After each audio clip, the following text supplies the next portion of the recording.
Hello, crime enthusiasts. Are you ready for another chilling investigation? The case of Adrienne Shelly.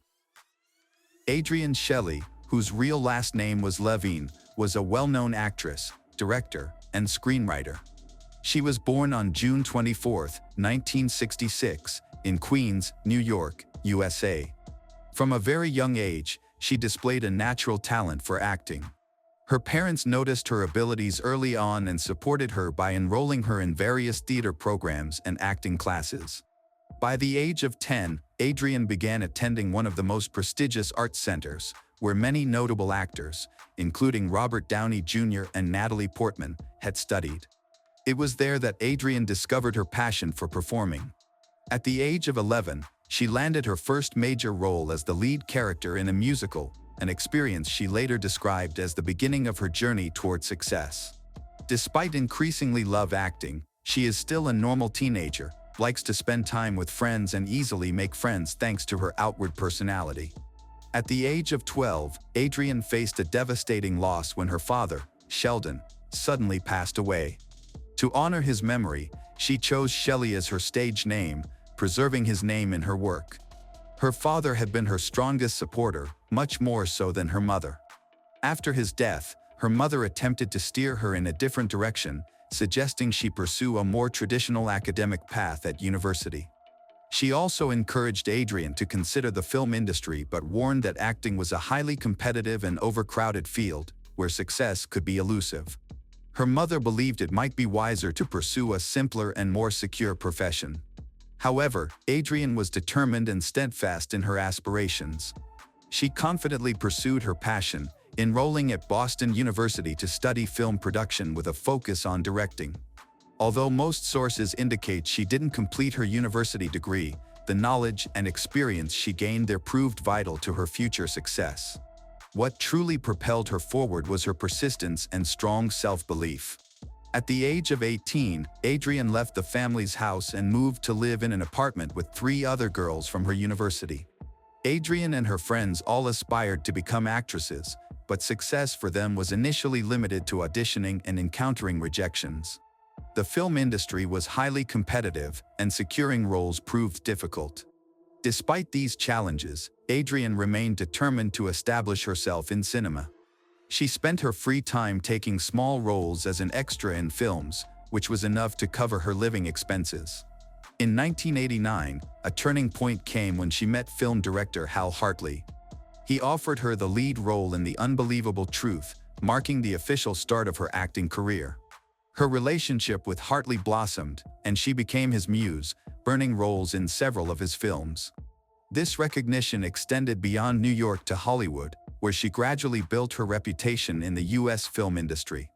She received offers for leading roles in Los Angeles but turned down most of them, choosing to focus her career in New York.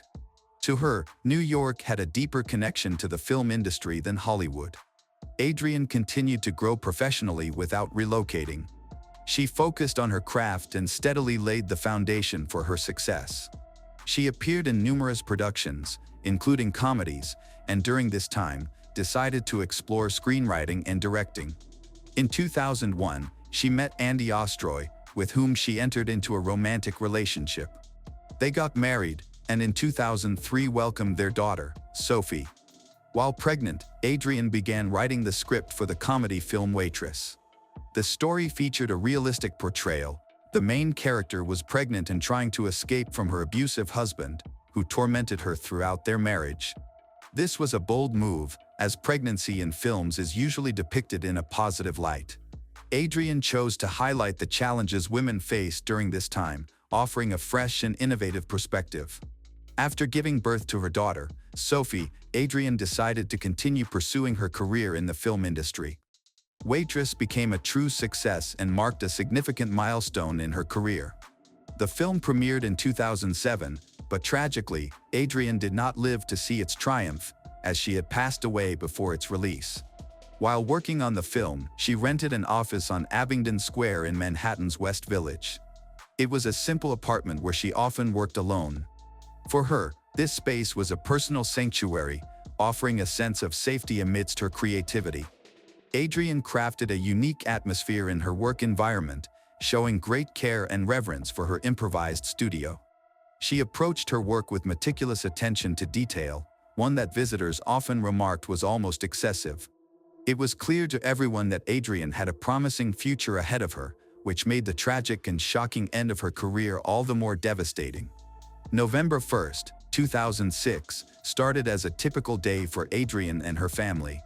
She woke up early to prepare for work in her office, while her husband, Andy, and their daughter, Sophie, followed their usual morning routine. Andy, an actor and producer, took Sophie to kindergarten and then headed to work, dropping Adrienne off at her workplace along the way. Throughout their relationship, Adrienne and Andy maintained the habit of staying in regular contact during the day, frequently calling each other to share updates. This tradition had remained unbroken for years. However, on November 1st, Adrienne's silence was startling. She didn't call Andy and failed to answer any of his calls, which was completely out of character for her. Andy wasn't initially worried. He understood how devoted Adrienne was to her work and assumed she might be tied up, especially since she had planned to start several new projects that day. He figured she was deeply engrossed and decided not to disturb her over minor issues. Andy worked through the day until evening, but when he wrapped up his shift and called her again, she still didn't answer. By this point, her lack of communication was unusual. Adrienne typically made time to reach out during her busy periods or at least send a quick message. Her silence was becoming increasingly concerning. Around 5:30 p.m., Andy picked up his daughter from kindergarten. Adrienne was still unreachable, and his concern deepened. Her behavior was unlike her. Normally, she would have checked in or let him know if she was occupied. Worried, Andy decided to drive to her rented office, a habit he often practiced on gloomy days like this due to the poor weather in New York. He tried calling her again to arrange a pickup time but received no response. By now, he couldn't shake the unsettling feeling that something was wrong. Andy took his daughter, Sophie, to her grandmother's house and asked the grandmother to watch Sophie while he went to the office. Without a spare key to the building, he approached the doorman upon arrival, hoping to gain access with a duplicate key. The concierge refused to give Andy the key due to strict building policies, prompting Andy to suggest they go upstairs together. The doorman was familiar with Adrienne, as she was a celebrity, and recognized her husband as well. He mentioned that Adrienne hadn't left the building all day, which was unusual because her work should have been finished, and she should have been preparing to leave. The concierge agreed to Andy's suggestion, but when they reached the floor, they realized the keys weren't needed. The door was unlocked. This was unexpected, as Adrienne was always meticulous about locking her office, even for brief absences. Typically, she would secure the door from the inside to ensure privacy and avoid interruptions. Once inside the studio, Andy immediately noticed Adrienne's clothes and shoes in their usual place, a designated spot reserved for them. This indicated that she was likely still inside. He began calling her name as he moved through the rooms. In the kitchen, bags of food remained untouched. In the bedroom, the bed was partially disheveled, with its sheet torn off, yet there was no sign of Adrienne. When he entered the bathroom, he was horrified to discover the lifeless body of her. She was hanging from a sheet tied to the shower rod. Shocked and panicked, Andy screamed and immediately tried to lower his wife's body in an attempt to save her. The building's caretaker, who was nearby, heard the commotion and immediately called police and emergency services, sensing the gravity of the situation. Upon their arrival, officers found Andy in tears, overwhelmed by grief and unable to compose himself for some time. Investigators initially concluded that Adrienne, a successful actress and director, had ended her life. However, Andy adamantly rejected this conclusion, refusing to believe it. He insisted that his wife did not suffer from depression, mental illness, or addiction. There were no signs, not even the slightest indication, that could suggest she would voluntarily end her own life. On the contrary, Adrienne appeared to be thriving at this point in her life. Her career was on an upward trajectory, with each new production surpassing the last. She had a loving relationship with Andy and a deep bond with their young daughter, Sophie, whom she cherished. From Andy's perspective, Adrienne would never willingly leave her daughter behind, especially given her own experience of losing her father at age 12 and understanding the profound pain such a loss could inflict on a child. Despite Andy's assertions, law enforcement maintained that depression could often be hidden, with symptoms that weren't necessarily tied to struggles in one's family or personal life. They explained that individuals could appear outwardly fine, even happy, while quietly battling unseen difficulties until the very end. Throughout this time, Andy refused to back down. He tirelessly urged law enforcement to conduct a more thorough investigation, steadfastly believing that Adrienne had been murdered. He committed himself to proving this, despite the daunting challenges ahead. The autopsy revealed that Adrienne's death was caused by a sheet tied around her neck, but Andy doubled down on his efforts, insisting the case be treated as a homicide. To substantiate such claims, however, concrete evidence was necessary. The scene showed no signs of blood, struggle, or any obvious clues suggesting the presence of an intruder on the day of Adrienne's death. However, some unusual details came to light. Would someone who was about to end their life go shopping and behave as though they had plans for the following day? Upon closer examination of the crime scene, investigators discovered a suspicious clue, a faint shoe print on the toilet lid. This led them to suspect that it might have been left by an unknown person. It is possible that the attacker, or possibly Adrienne herself, stood on the toilet lid to reach the shower curtain rod and tie the sheet. Andy immediately recognized the shoe print on the toilet lid as evidence of a criminal presence. He explained to investigators that Adrienne kept her office very clean. Adrienne had installed a special closet and cabinet near the entrance, requiring everyone to remove their shoes or boots before entering. Walking around the apartment in footwear was strictly forbidden, and Adrienne would become extremely upset when this rule was violated.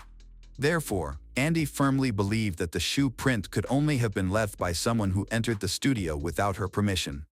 Adrienne's fastidiousness regarding cleanliness was well known among her close friends and family, all of whom confirmed it during interviews with detectives.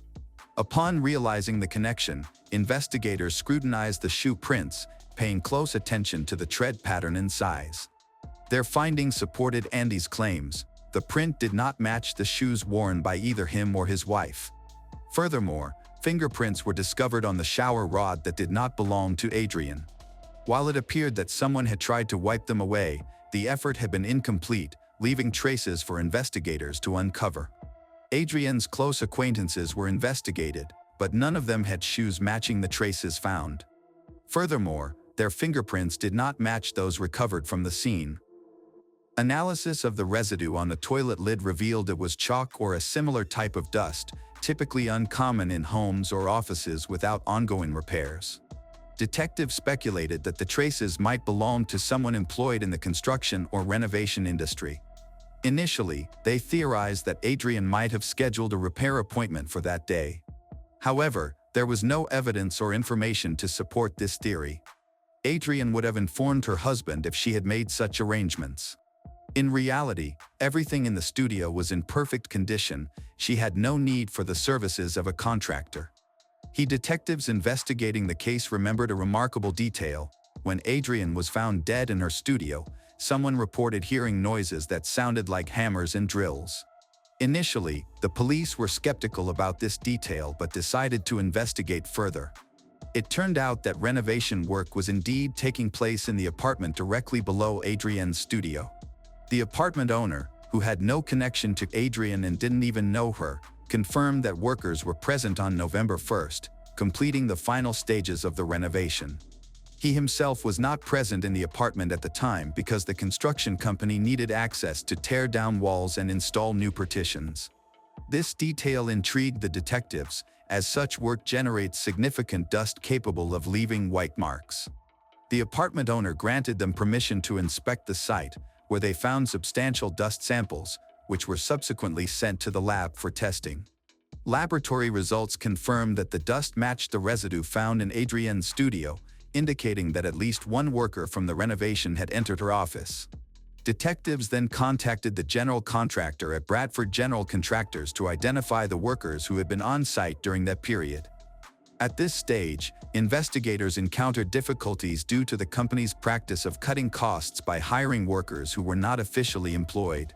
This was common in the United States at the time, especially with the influx of migrants. Many workers were undocumented and lacked proper visas. However, following a period of investigation, the individual overseeing the project verified the list of everyone present at the apartment on November 1st. Among them, the most suspicious was Diego Pilco, a 19-year-old who had recently arrived in the U.S. from Ecuador. Upon his arrival, he started working for Bradford to save money. Initially, he planned to use the earnings to repay a debt in his native Ecuador, which had helped finance his journey to the United States. Diego's behavior drew attention. He often appeared anxious and acted strangely. He was still working for Bradford when investigators tracked him down. They brought him to the police station for questioning, where detectives got straight to the point. Diego was directly asked about Adrienne's murder.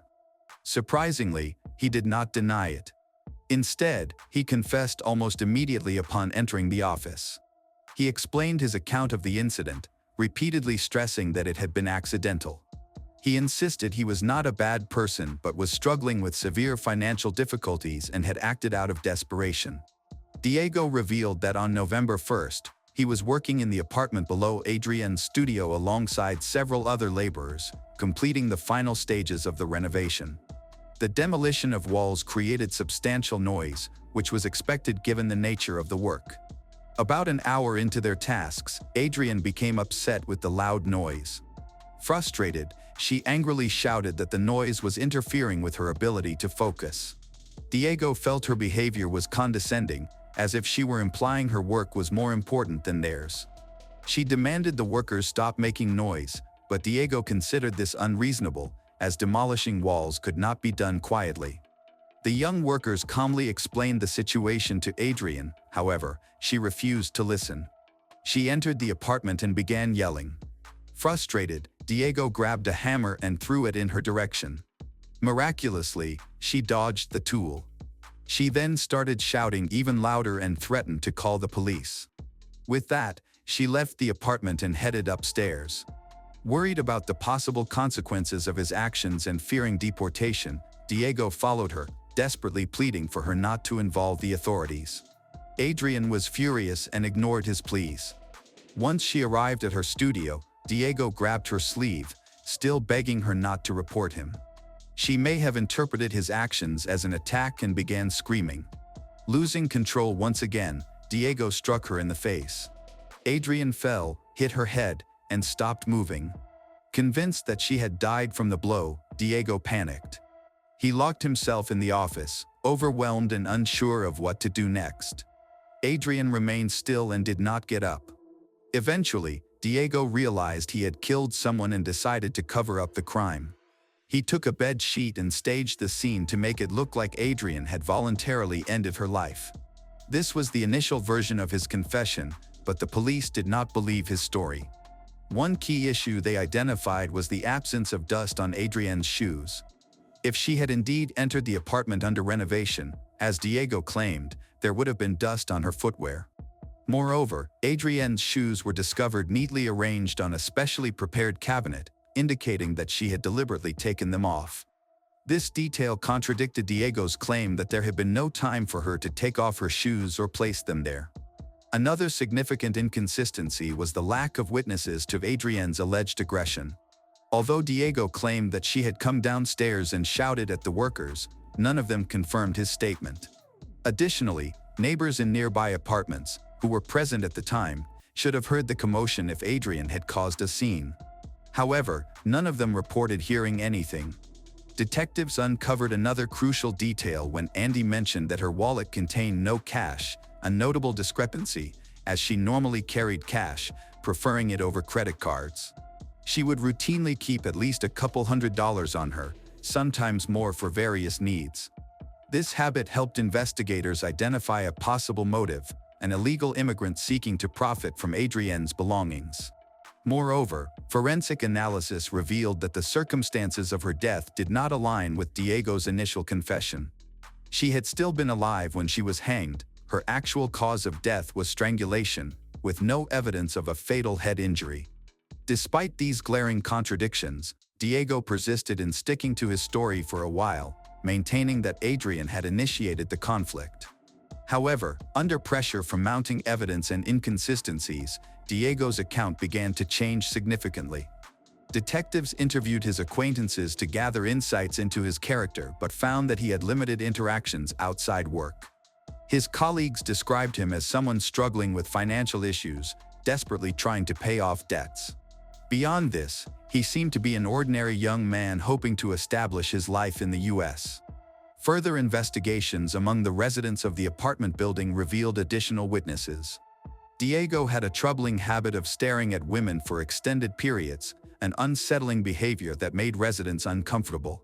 However, no one had observed him behaving aggressively or attacking anyone. Adrienne's husband, Andy, continued to insist that Diego's account was false and merely an attempt to justify his actions. Andy maintained that his wife was never aggressive and always treated others with respect, regardless of their background. The missing cash from her wallet pointed to a clear motive. Although valuable equipment and supplies remained intact, the loss of several $100s remained unexplained. Before the trial, scheduled for 2008, Diego presented a new explanation that was more plausible than his initial story. He claimed that he had been drinking while at work and encountered Adrienne in the elevator. He stared at her and suddenly realized she was someone famous. Recognizing her as an actress, he quickly assumed that she likely had money. Seeing this as an opportunity to resolve his financial problems, he believed breaking into her apartment presented a chance to profit. Pretending to head to the top floor, Diego carefully noted the apartment Adrienne entered. He spent the day observing and listening, waiting for the moment she would leave, possibly to go to the store. Later, when she returned with shopping bags, she left the door slightly ajar as her hands were full. After placing her bags down, she moved to the kitchen, likely to organize her groceries. Out of habit, she undressed and placed her clothes and shoes in the closets. Meanwhile, Diego discreetly watched her every move from the landing just outside her apartment. As the door was left partially ajar, Diego noticed the gap and spotted a bag with a wallet peeking out. Unable to resist the temptation, he saw an opportunity to steal. Peeking inside the apartment, he confirmed Adrienne was unaware of his presence and entered. He grabbed the wallet and took the cash. As he tried to return the wallet to the bag, Adrienne unexpectedly returned and confronted him. She screamed and rushed toward the phone, presumably to call the police. Panicking, Diego chased after her and covered her mouth and nose to silence her. Within moments, Adrienne lost consciousness due to suffocation. Realizing that leaving Adrienne alive was too risky, as she had seen him and could easily identify him, he decided to stage her death to end her life. He used a bed sheet and shower curtain rod to make it look like she had voluntarily ended her life. He later admitted in court that he had stood on the toilet lid to hang her. During the trial, he apologized to Adrienne's family, whose lives had been shattered by her tragic and untimely death. Unsurprisingly, his apology was met with no forgiveness. Andy, the husband of Adrienne, was determined to ensure that the perpetrator, whom he referred to as a subhuman, would receive a life sentence. However, he was deeply shocked when the court ruled the case as manslaughter and sentenced Diego to 25 years in prison. Diego is set to be released shortly before his 45th birthday. Though Andy found the verdict profoundly unjust, he had no choice but to accept the court's decision as final. Following this tragic incident, Andy dedicated himself to honoring his wife's memory. He established a foundation in her name, providing scholarships and financial support to aspiring women filmmakers. Additionally, Andy created a film about Adrienne, recounting the difficult and heroic journey of her life. For the film's final scene, he personally met with Diego, who gave a brief interview and recounted his crimes on camera. In 1998, Shil Danishevsky-Kovlin, 34, lived in New York and worked in the financial consulting field. She is known for her kind and charming personality, which makes it easy for people to notice her. Extremely ambitious, she immediately entered the financial field in New York after graduating from college with a degree in marketing. Through dedication and hard work, Shelly quickly became a respected financial advisor, serving many prestigious clients. Her colleagues admired her efficiency and determination. However, while her career was advancing rapidly, Shelly's personal life was not as smooth. By her late 30s, she was still single, and she longed to focus on her personal life, hoping to find a partner who shared her values and ambitions. In February 1998, Shelly attended a Jewish singles event at a bar called La Barbat in Manhattan's Hell's Kitchen. She saw the gathering as a perfect opportunity to meet someone who shared her faith. At the event, she met 25-year-old Rod Kovlin. For Shelly, it was love at first sight. So convinced of their connection, she called her sister Eve just hours later, saying she planned to fly to Las Vegas to marry him that night. Eve managed to talk Shelly out of making the impulsive decision, but the bond between her and Rod remained strong. Despite their 11-year age gap, they found themselves to be compatible. A few weeks later, they got engaged, and by September 1998, just 7 months after meeting, they were married in a joyful ceremony surrounded by family and friends. In 2000, 2 years after their wedding, Shelly and Rod welcomed their first child, a daughter named Anna. The early years of their marriage appeared promising, with their bond growing stronger and them becoming inseparable. They were both deeply connected to their Jewish faith and participated actively in their local Orthodox Jewish community. For a time, everything seemed to be going well. However, over the years, differences began to emerge. They gradually realized that they did not have as much in common as they had initially believed when they got married in 1998. Shelly was a hardworking and motivated individual who achieved great success in her career, eventually becoming the Senior Vice President of Private Wealth Management at UBS. Meanwhile, Rod has had many difficulties and has not achieved any success in his career. He initially tried a career as a stockbroker but failed to establish himself, leaving him reliant on Shelly's income. Hoping to help Rod find success, Shelly financed several of his business ventures. However, he lacked the drive to make them work, and each attempt ended in failure. While Shelly found his lack of ambition frustrating, she continued to love and support him. Over time, more problems surfaced. Rod became obsessively interested in backgammon and gambling. After a few initial wins, he decided to pursue backgammon as a way to make money. He began traveling across the country for tournaments, sometimes staying away for days at a time, and spent countless hours practicing when he was home. Unfortunately, his obsession with backgammon wasn't his only troubling behavior. Rod also began seeking attention from other women, using websites and social media to contact them. At his most obsessive, he reportedly reached out to almost 40 women on Facebook in a single day, many of whom he had met at backgammon tournaments. His preoccupation with backgammon and other women took precedence over his responsibilities as a husband and father.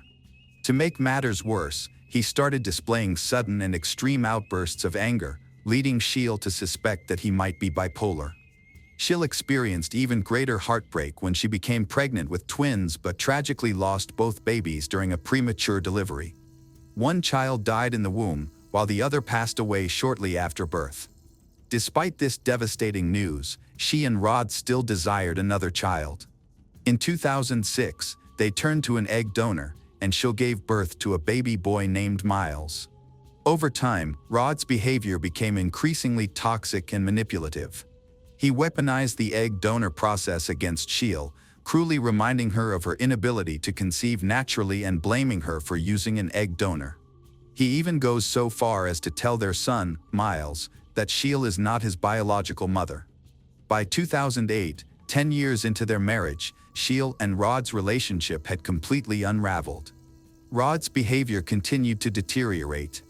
He suggested the possibility of an open marriage, a concept entirely incompatible with Shelly's values as an Orthodox Jew. She firmly rejected the idea, but he refused to change. He even used the alias James Early to join JDate, a Jewish dating site, openly flaunting his infidelity without any regard for his wife's feelings. By January 2009, Shelly was emotionally drained and overwhelmed by Rod's toxic behavior and uncontrollable anger. Fearing for her safety and that of her children, Shelly confided in her sister, Eve, expressing concern that Rod's actions could cause harm. In April 2009, she decided it was necessary to separate from him to shield her children from the ongoing conflict. She rented an apartment across the hall in the same building and asked Rod to move there so he could stay close to the children while minimizing exposure to further tension. Initially, the arrangement seemed to work, but after only a month, Rod broke the agreement and moved his belongings back into Sheila's apartment, further exacerbating the situation. By mid-May 2009, Sheila realized her marriage was beyond repair and decided to file for divorce. Rod moved back into the apartment across the hall. Gradually, Sheila's life began stabilizing. She fully dedicated herself to her flourishing career and, freed from her broken relationship, began dating again. Both personally and professionally, she began thriving once more. However, Rod cannot accept Sheila's success and begins to sabotage her life. He installed surveillance cameras in the building's hallways and secretly placed spyware on her computer to monitor her activities. He even tried to falsely accuse her of using banned substances to make her lose her job and said she had drained all the money in their joint bank account.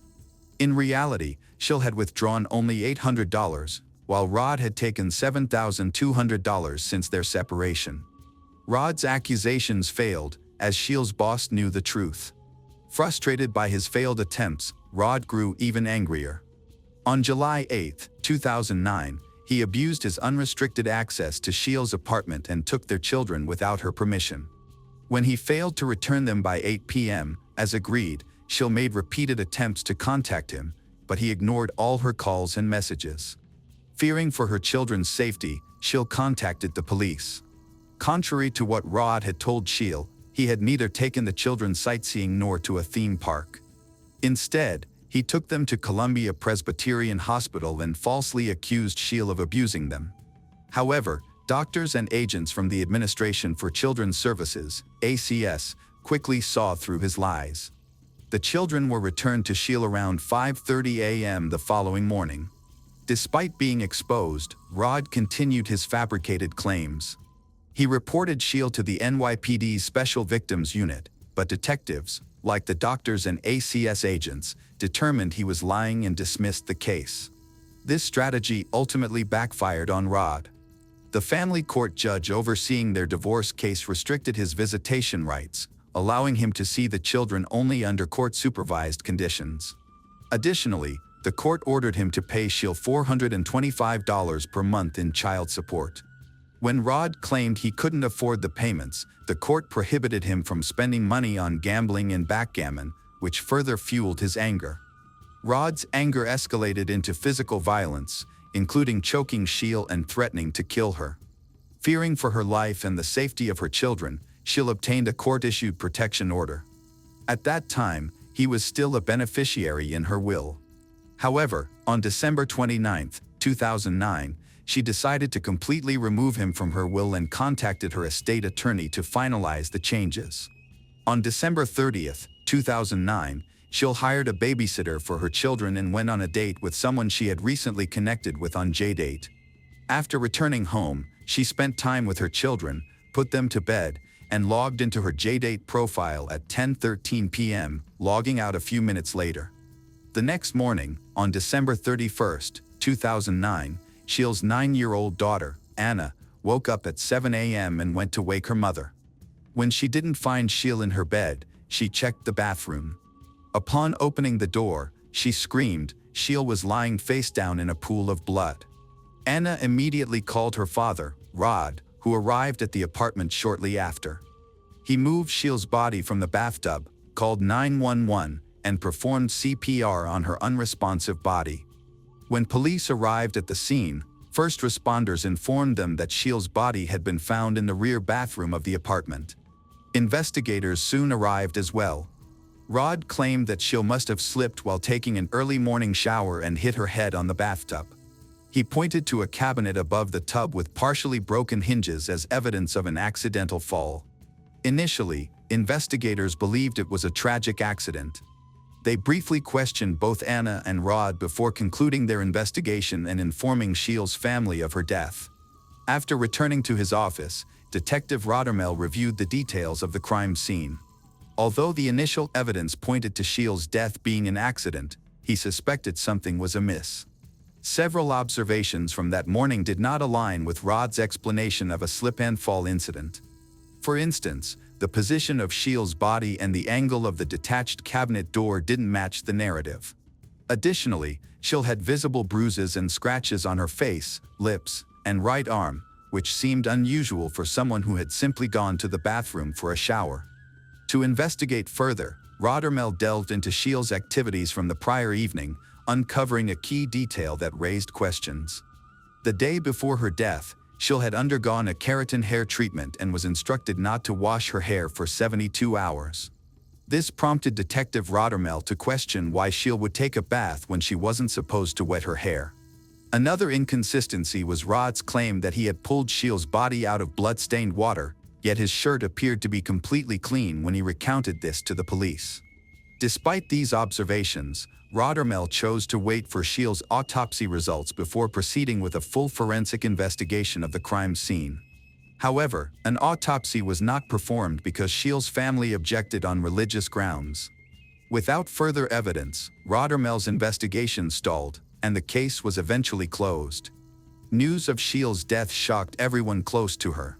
However, like Detective Roddermel, many of her family members and friends have questioned the circumstances surrounding the incident. Shields' sister, Eve, shared that Shields doesn't like to soak in the bathtub and always prefers to take showers. Her friend, Stephanie Goldman, confirmed this and said that she never even took a quick shower. Even after Shields' burial, her family strongly suspected that her ex-husband, Rod, was responsible for her death. These suspicions grew stronger when Shields' estate attorney, Lance Meyer, disclosed a crucial detail. On the day of her death, she had been scheduled to meet with him to remove Rod from her will. This revelation pointed to a clear motive. Rod stood to inherit $5.2 million if Shields died while his name remained in the will. Armed with this crucial information, Shields' family urged authorities to reopen the case and resume the investigation. Detectives Roddermel and Francis Brennan, the lead investigators in the case, informed the family that the investigation could not proceed further as the case was officially closed. They explained that the only way to reopen it would be to allow an autopsy to be conducted on Shields' body. However, due to the family's religious beliefs, this was initially not an option. After being denied assistance by the police, the family decided to hire private investigator Michael Swain to uncover the truth about Shields' death and Rod's involvement. When Michael visited Shields' apartment, he noticed some peculiar details. The cabinet hinges in the bathroom appeared to have been deliberately loosened, something Shields, who had a slim build, would not have been able to do, even during a fall. Additionally, there was no bath towel in the bathroom, which was a strange detail considering Rod's claim that Shields had gone there to take a bath. 2 months after Shields' death, her family ultimately consented to an autopsy. On March 1, 2010, the authorities obtained a court order for the procedure, and Shields' body was exhumed for examination. The autopsy revealed that her hyoid bone was fractured, a common indication of strangulation. As a result, in April 2010, Shields' cause of death was officially reclassified from an accident to a homicide. However, investigators had to wait 2 more months to secure a search warrant for her apartment. Investigators began questioning individuals who had interacted with Shields in her final hours. One of her friends, Melissa Shields, was the first to be interviewed. Melissa recalled meeting Shields shortly before her death and sensing that something was troubling her. When Melissa asked about it, Shields admitted that she felt her ex-husband, Rod, was following her. When it came time to question Rod, he refused to cooperate. The investigators later examined his emails and phone records from December 30, 2009. They discovered that he had been in contact with Deborah Oles, a married woman from North Carolina who had 3 children and was a Parcheesi player. They had begun an extramarital affair, and she had even traveled to New York to visit him. On the night of Shields' death, Rod played online backgammon with Deborah until 1:03 a.m. At that point, he told her he needed to work on tasks for the Backgammon Federation. However, at 4 a.m., Rod texted Deborah, claiming he had fallen asleep and hadn't completed the work. Surveillance footage showed Rod leaving his apartment building at 4:13 a.m. and returning moments later. Notably, He gave the doorman a Snickers bar, an unusual gesture for a normally unsociable person like him. Shell's estimated time of death was between 1:25 a.m. and 4:25 a.m., coinciding with the window of time Rod was not in contact with Deborah. Investigators interviewed Deborah, but she spoke highly of Rod and provided no evidence linking him to Shell's murder. Rod was unable to access the money Shell had left him in her will due to the murder case filed against him in 2011 and the ongoing investigation. His children were eventually placed in the custody of his parents following a custody battle. Later, Rod's parents discovered he had stolen $84,000 from his children's college fund, which he had spent on trips with Deborah and backgammon tournaments. As Rod's behavior became increasingly violent, his parents evicted him and Deborah from their home. Angered by this, Rod devised a plan to kill his parents in order to regain custody of his children and access Shell's money. He came up with multiple scenarios, including using his daughter, Anna, to poison their tea, but he ultimately abandoned that idea. Instead, he planned to sneak into the house through a basement window, murder his parents, retrieve his children, and burn down the house. Some of these plans involved Deborah, but she refused to participate and urged him to abandon his schemes. While Rod was plotting ways to avenge himself on his parents, the police were actively investigating Shell's murder and searching for solid evidence against him. As the investigation progressed, Rod became aware that he was close to being arrested. In a desperate attempt to avoid suspicion, he tried to frame his own daughter, Anna, for Shell's murder. He created a fake email, supposedly written by Anna, confessing to having pushed Shell in the bathroom during an argument, which allegedly led to her death. In the email, he claimed that on the night of Shell's death, Anna had fought with her mother over her mother's romantic relationships. By 2014, Rod's girlfriend, Deborah, had also begun to fear him, leading to the end of their relationship. After the breakup, Deborah contacted the authorities and disclosed everything she knew about Rod's plans. She also provided hard drives with incriminating data from Rod's devices, which implicated him in Shell's murder. Rod Kovlin was arrested on November 1, 2015, just 2 months before the expiration of a 6-year waiting period that would have granted him access to Shell's $5.2 million fortune. Based on Deborah's testimony and other evidence she provided, Rod was officially charged with second-degree murder in 2016. His trial began in 2019 at the Manhattan Supreme Court in New York. During the 8-week trial, a 12-member jury heard witness statements, including one from Patricia Swenson, a former girlfriend of Rod's. Patricia testified that during a trip in August 2009, Rod had expressed deep anger toward Shell and repeatedly stated that he wanted to kill her. Prosecutors argued that Rod had been planning Shell's murder for some time and that, although the evidence was circumstantial, it clearly identified him as the only person with a strong motive. As the trial continued, more evidence against Rod emerged. Despite his defense lawyer's attempts to portray him as innocent, the jury found Rod Kovlin guilty of murdering his ex-wife, Shell Danishevsky Kovlin, on April 10, 2019. He was sentenced to life in prison, with the possibility of parole after 25 years, for second-degree murder. Rod later appealed the verdict, but his appeal was denied. He is currently serving his sentence at the Attica Correctional Facility in New York. Born on May 20, 1998, in Louisville, Colorado, Ashley Doolittle discovered her love for horses at the age of 5. Growing up in a supportive family and following her dreams, she always aspired to be a role model in her community, like many other young girls. Ashley was raised by her parents, Anne Marie and Jeff Doolittle, along with her 2 brothers, Brandon and Michael. From an early age, her vibrant personality attracted people to her. By the time she was 5, she had her first pony, igniting a lifelong passion for horseback riding that became a key part of her identity. Her love for horses and the sense of community she found in this world gave her purpose. A few years later, at the age of 8, she began attending horse shows and immediately fell in love with the community atmosphere and rodeo lifestyle.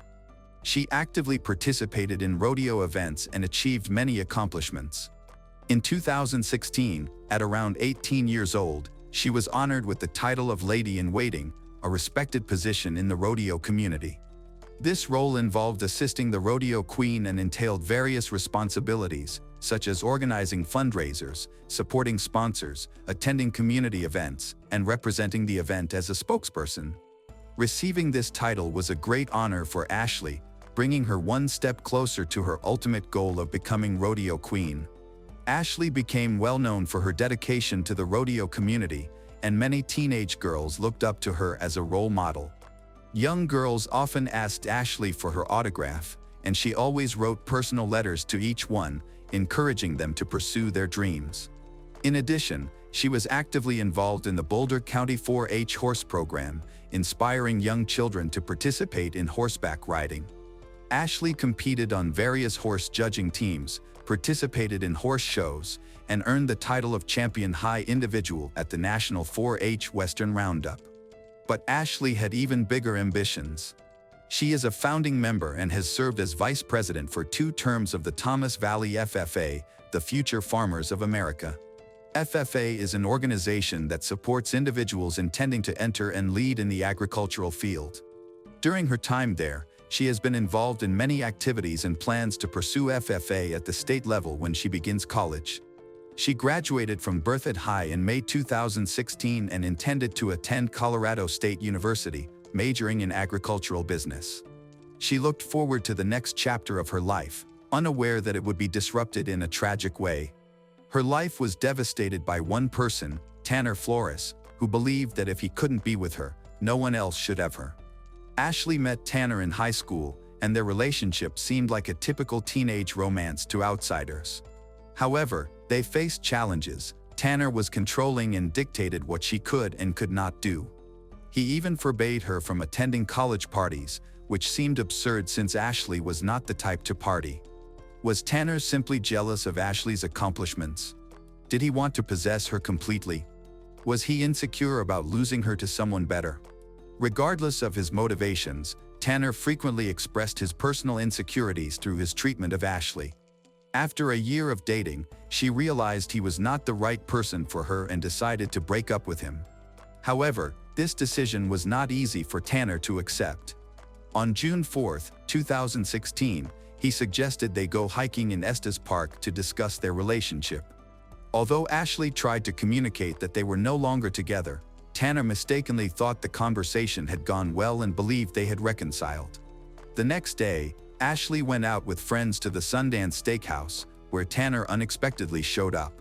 Witnesses reported that he grabbed her, tried to turn her to face him, and attempted to talk, but she was done with his behavior and left.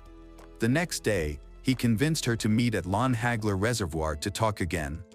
Despite her clearly stating that they were not back together, he somehow believed they had resumed their relationship. The day after that, Ashley returned to the Sundance Steakhouse and even reached out to Tanner, asking him not to come because she didn't want to see him. Tanner, however, made up a story saying he was locked out of his truck and needed her help. Ashley ignored his message. For days after their hike, on June 8, Ashley reluctantly agreed to accompany Tanner to sell some scrap metal, unaware that this decision would lead to a horrific incident in her life. On that day, Tanner checked Ashley's phone and found out that she had been texting 2 other guys, Tori and Jared. He suspected Ashley of flirting with them and accused her of being unfaithful, even though they were not officially in a relationship at the time. Later that night, he reached out to the 2 guys, which made Ashley very angry. He then sent her a text in which he expressed his hope that she realized what she had lost, stating that he had done everything for her and spent so much money. He warned her that he was going to do something reckless and then ended the message with a bye. Ashley tries to protect herself and still wants to maintain her friendship with Tanner, even though things have become tense. The next day, he messaged her again, asking if they could meet up and talk. She told him she was in Denver that morning but could meet later. While Ashley was in Denver, Tanner borrowed his dad's gun and went to shoot at Carter Lake, claiming it helped him relax. He continued to text Ashley throughout the day and even mentioned that he missed her. Frustrated, Ashley texted him to stop but still planned to meet him later because she didn't want to be rude. On the afternoon of June 9th, they met at Lon Hagler Reservoir, where Ashley got into Tanner's truck, unaware it would be the last thing she ever did. Around 7:30 p.m., her parents started looking for her since she hadn't come home. At 8 p.m., they found her car in a parking space at the reservoir. Both of her parents, Jeff and Ann, are confident that she will text them if she plans to come home late. Given this, they concluded that something wasn't right and immediately called the sheriff's office to report her missing. Local authorities quickly got involved and began their search. They contacted Ashley's friends and family for information. During this process, a name that came up repeatedly was Tanner. Authorities discovered that Tanner and Ashley had been in a relationship but had since broken up. They learned that Tanner was very upset about the breakup. One person mentioned that he posted a Snapchat message that raised concerns about his mental health, leading to fears that he might be thinking about ending his life. Many others interviewed by the authorities also noted that they had never seen Tanner this upset. Shortly thereafter, Tanner's father arrived and informed the officers that his .22 pistol was missing from the gun safe. He also stated that Tanner knew where the keys were located. Authorities issued a lookout alert for Tanner's truck and notified law enforcement across Colorado. The search was intensified, and by 8 a.m. the next day, they had located his position. Authorities received information that the truck had been seen at Tanner's grandfather's property in CB Bar, Colorado, which was about 5 hours away. Tanner's grandmother had called a neighbor to confirm the truck's presence, and upon verification, she reported it to the police. Due to the distance, organizing a team for an arrest would take some time, so authorities decided to send a wildlife ranger to the property to monitor Tanner and prevent his escape. Although Tanner did not attempt to flee, he engaged in disturbing behavior. The neighbor and the wildlife ranger witnessed him throwing blood-soaked rags into a nearby field and moving a roll-up mat behind the house. What happened next was horrifying. Tanner emerged from the house with a heavy blanket and placed it in the back seat of his truck. It was visibly heavy for him to carry, and a human arm was protruding from it. At this point, it was evident what Tanner had done. Fortunately, later that morning, he was arrested without incident by the sheriff's deputies, a CBI agent, and members of 3 other law enforcement agencies. When they opened the blanket in Tanner's truck, they discovered the body of Ashley. There was no way to save her, and her worst nightmare had come true. Tanner initially told the officers that he and Ashley were discussing their relationship in his truck when she lost control. He claimed that she had the gun, and while he was struggling to get it from her, it went off and accidentally killed her. He then stated that he shot her twice afterward to alleviate her suffering because the first shot did not kill her. After hearing this account, an officer expressed skepticism, and eventually, Tanner confessed the truth. Since Ashley had passed away by that time, Tanner was the only source for the details of the incident. He informed the officer that he and Ashley had met at Lon Hagler Reservoir, and then they drove west toward Carter Lake. This was the same lake Tanner had visited earlier that day to practice shooting. He mentioned that they talked about their relationship during their drive. Ashley expressed that she did not want to reconcile with him at that moment but saw the possibility of marrying him in the future. She needed time to explore other relationships. After this conversation, they began driving back to where Ashley's car was parked, but things took a dark turn. Tanner described how Ashley glared at him during the ride, which led him to reach into the back seat, grab the revolver, and attack her in the back of the head twice. He claimed that she did not die immediately, which is why he shot her a 3rd time, stating that it was meant to end her suffering. After that, he tried to clean her body as best as he could and drove to the land of his deceased grandfather in another part of the state. Once he provided his statement, he was taken to the Mesa County Jail without the option of bail. Ashley's funeral was held on June 17 at St. John Evangelist Catholic Parish in Loveland, Colorado. The ceremony was attended by over 700 people, including family, friends, and community members, all devastated by the tragic loss.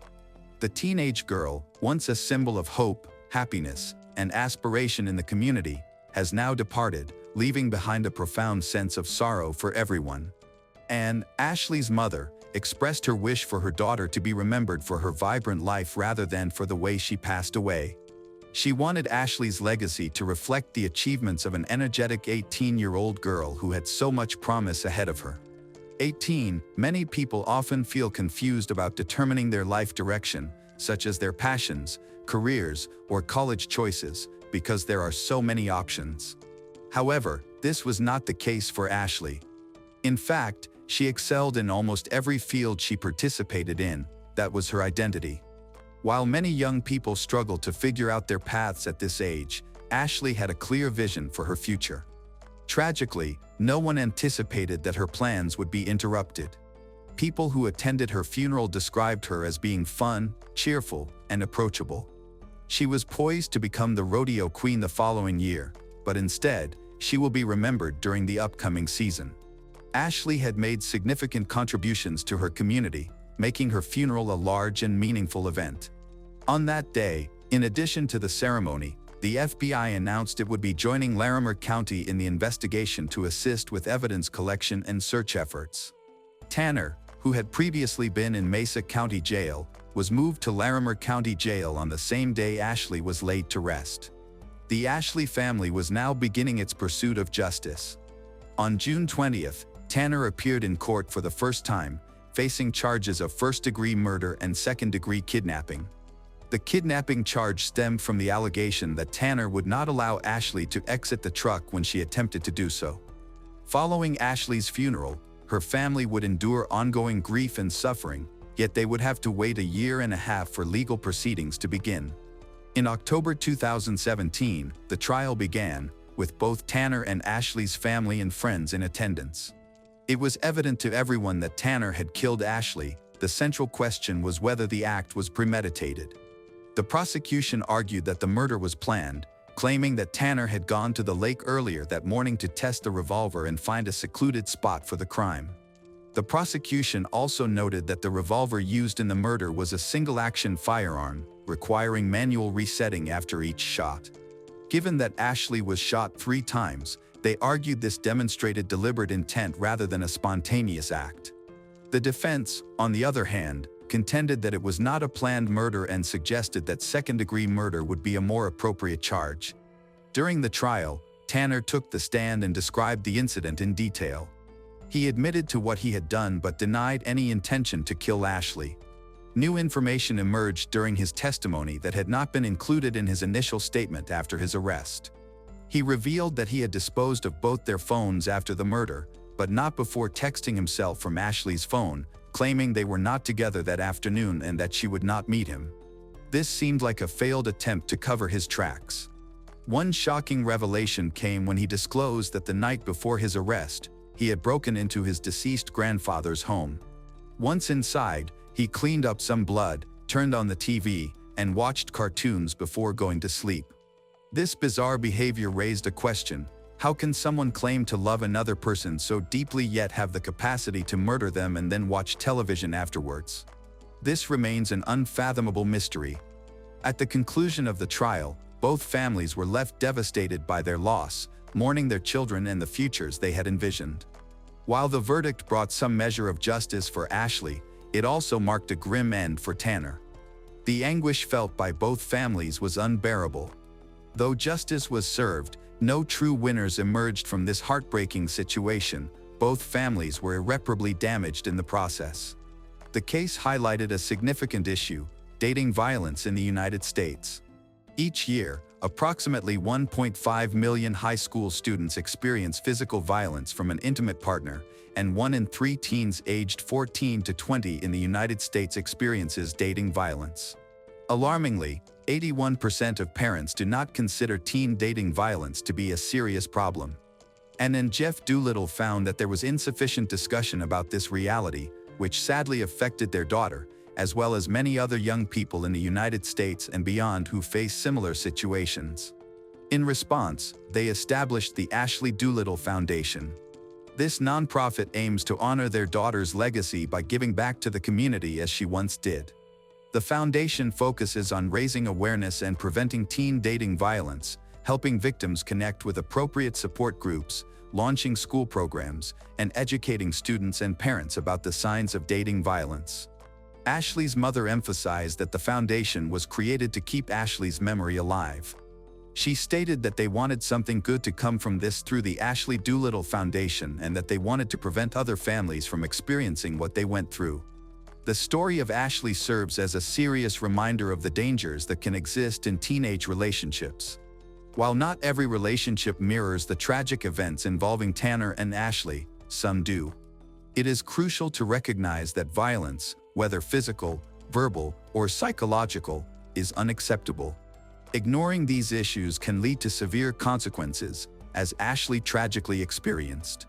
Tanner Flores, the perpetrator, was found guilty of murder and second-degree kidnapping on October 4, 2017. He received a life sentence without the possibility of parole, along with an additional 32 years. Arnima Hayat, a 19-year-old girl who was intelligent, ambitious, and full of dreams. She aspired to be a doctor to help save lives. Her family moved across the ocean to support her dreams, overcoming poverty and cultural challenges. In 2022, her name appeared in the headlines, but as a victim. Arnima was born in 2003 in a small town in southern Bangladesh. Although her family faced financial hardships, they always emphasized the importance of education. From a young age, Arnima displayed a remarkable and strong work ethic. She asking questions about everything from the stars to how to care for others, as her mother, Mahfuza Akhtar, remembers. In 2012, the Hayat family moved to Australia in hopes of providing their children with better educational and career opportunities. Arnima's father expressed they wanted their children to grow up in a place where their dreams could become a reality. However, their relocation to Sydney presented significant challenges, including language barriers, cultural differences, and financial struggles. Despite these obstacles, Arnima quickly adapted and immersed herself in her studies. She excelled at school, was recognized for her intelligence and determination. Arnima actively engaged in social events and helped organize school activities. By the age of 16, she decided to pursue a career in medicine and enrolled in a medical science course at a Sydney university. Her mother shared that Arnima's goal was to help people, especially women facing difficult situations. However, despite her outward success, Arnima faced personal challenges. Like many teenagers, she was searching for her identity. She dreamed of love and family, but her traditional parents urged her to focus on her education, complete university before considering marriage. In 2020, Arnima met Marriage Zufar, the son of Bangladeshi immigrants in Australia. He grew up in Sydney, where his family sought to establish a new life. Before meeting Arnima, Marriage worked as a construction worker and was passionate about sports, which contributed to his strong and imposing physique. 2 years older than Arnima, he and Arnima connected through mutual friends on social media. He quickly earned Arnima's trust, appearing caring, considerate, expressed his desire to protect and make her happy. Their relationship progressed rapidly. Marriage showered Arnima with gifts and assured her that they would create a happy family together. He appeared to be the ideal partner. In early 2021, Arnima and Marriage secretly got married, holding a ceremony without their families.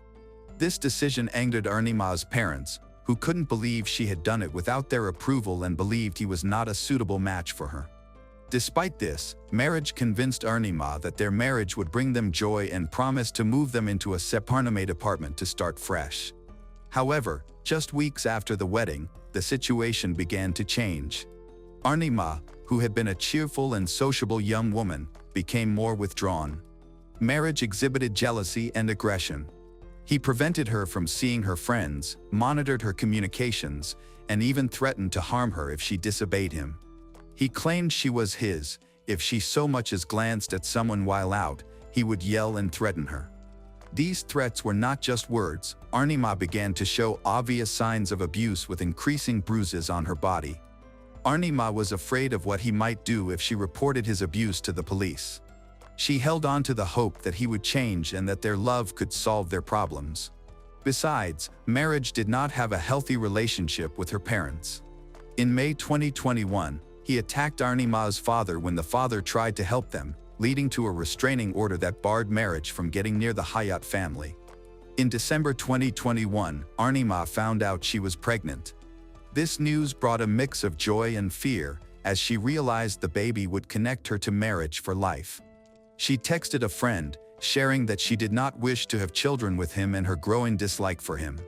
Arnima often confided in her friends about the physical abuse she suffered. On one occasion, she described how he grabbed her neck and squeezed until she lost consciousness, when believing that he had seen her with another man. Arnima confided in her friends about her plans to approach the police, expressing regret over her marriage and her desire for a divorce. Arnima and Marriage's relationship was in crisis. Marriage, who once seemed caring, became more and more aggressive. He controlled her every action, forbade her from seeing friends and family. Finally, when it's too much to bear, she decided to leave Marriage. She sent her friend a text on January 29, 2022, which would be her final communication.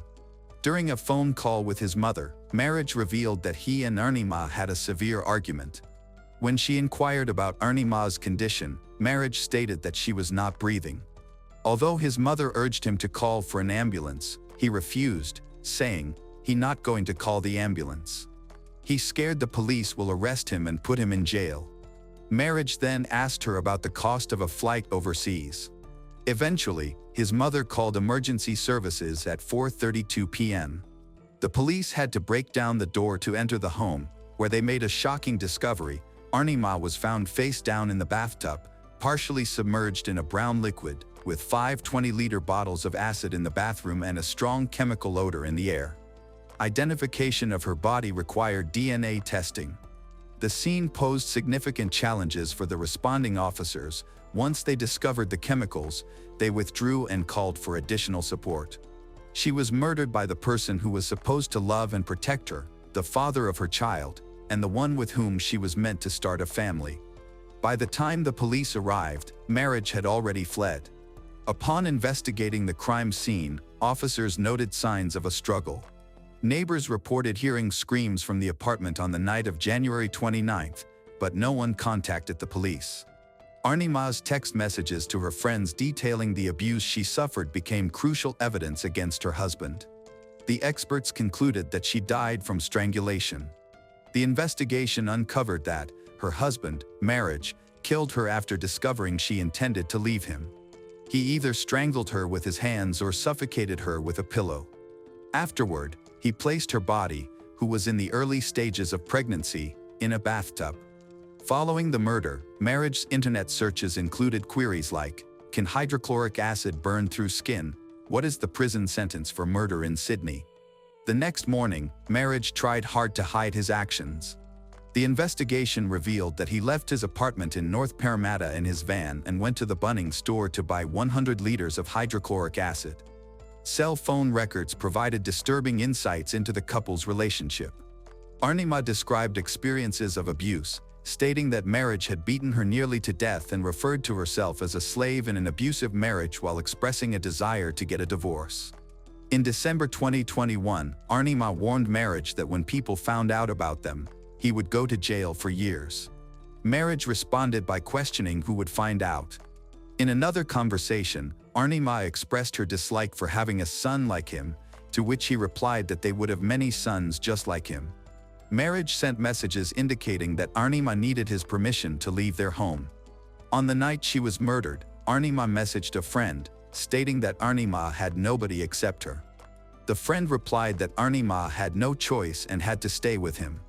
In her last message at 9:10 p.m., Arnima wrote that she hated him. She was dead within 45 minutes. The police released a picture of Marriage to inform the public that he was a suspect in a crime. Knowing he couldn't escape the country and that his image was widely circulated, he chose to surrender to the authorities. He went to the police station on his own. His lawyer later claimed that this decision to cooperate with the investigation was wise. However, during his arrest, Marriage's behavior raised concerns. He appeared nervous, refused to discuss the details of the crime, and maintained his innocence. Initially, he claimed that Arnima had provoked the fight and that her death was accidental. However, under the weight of evidence, such as video footage and forensic analysis, Marriage changed his story. By the time of the trial, the police had gathered sufficient evidence to establish his guilt, clearly indicating that he murdered his wife and tried to dispose of her body to hide the crime. In May 2024, he admitted to committing murder, stating that he did so in a state of temporary insanity due to his fear of losing his wife. During the hearing at the New South Wales Supreme Court, Marriage kept a low profile and avoided making eye contact with Ernie Ma's family. His defense rested on two key points. First, the lawyers claimed that Ernie Ma had threatened to leave him and prevent him from seeing their future child, which triggered his anger. Second, they contended that Marriage had not premeditated the crime and that purchasing acid was a spontaneous act driven by his panic. In a letter to the court and Ernie Ma's family, Marriage expressed full responsibility for his actions. Prosecutors presented evidence showing Marriage's previous Google searches, including questions like "Does hydrochloric acid burn the skin?" and "term for murder in Sydney." This suggested that he was aware of his guilt. Ernie Ma's text messages to friends, where she spoke of abuse and threats, confirmed that Marriage was controlling and degrading towards her. Court documents included messages revealing Marriage's abusive actions, such as Ernie Ma pleading to leave in one message. During the trial, Ernie Ma's father, Abu Hayat, said Marriage ruined their future. Ernie Ma's mother, Mahfuza, wept as she spoke about her daughter's dream of becoming a doctor. Ernie Ma wanted to save lives, but she couldn't save her own.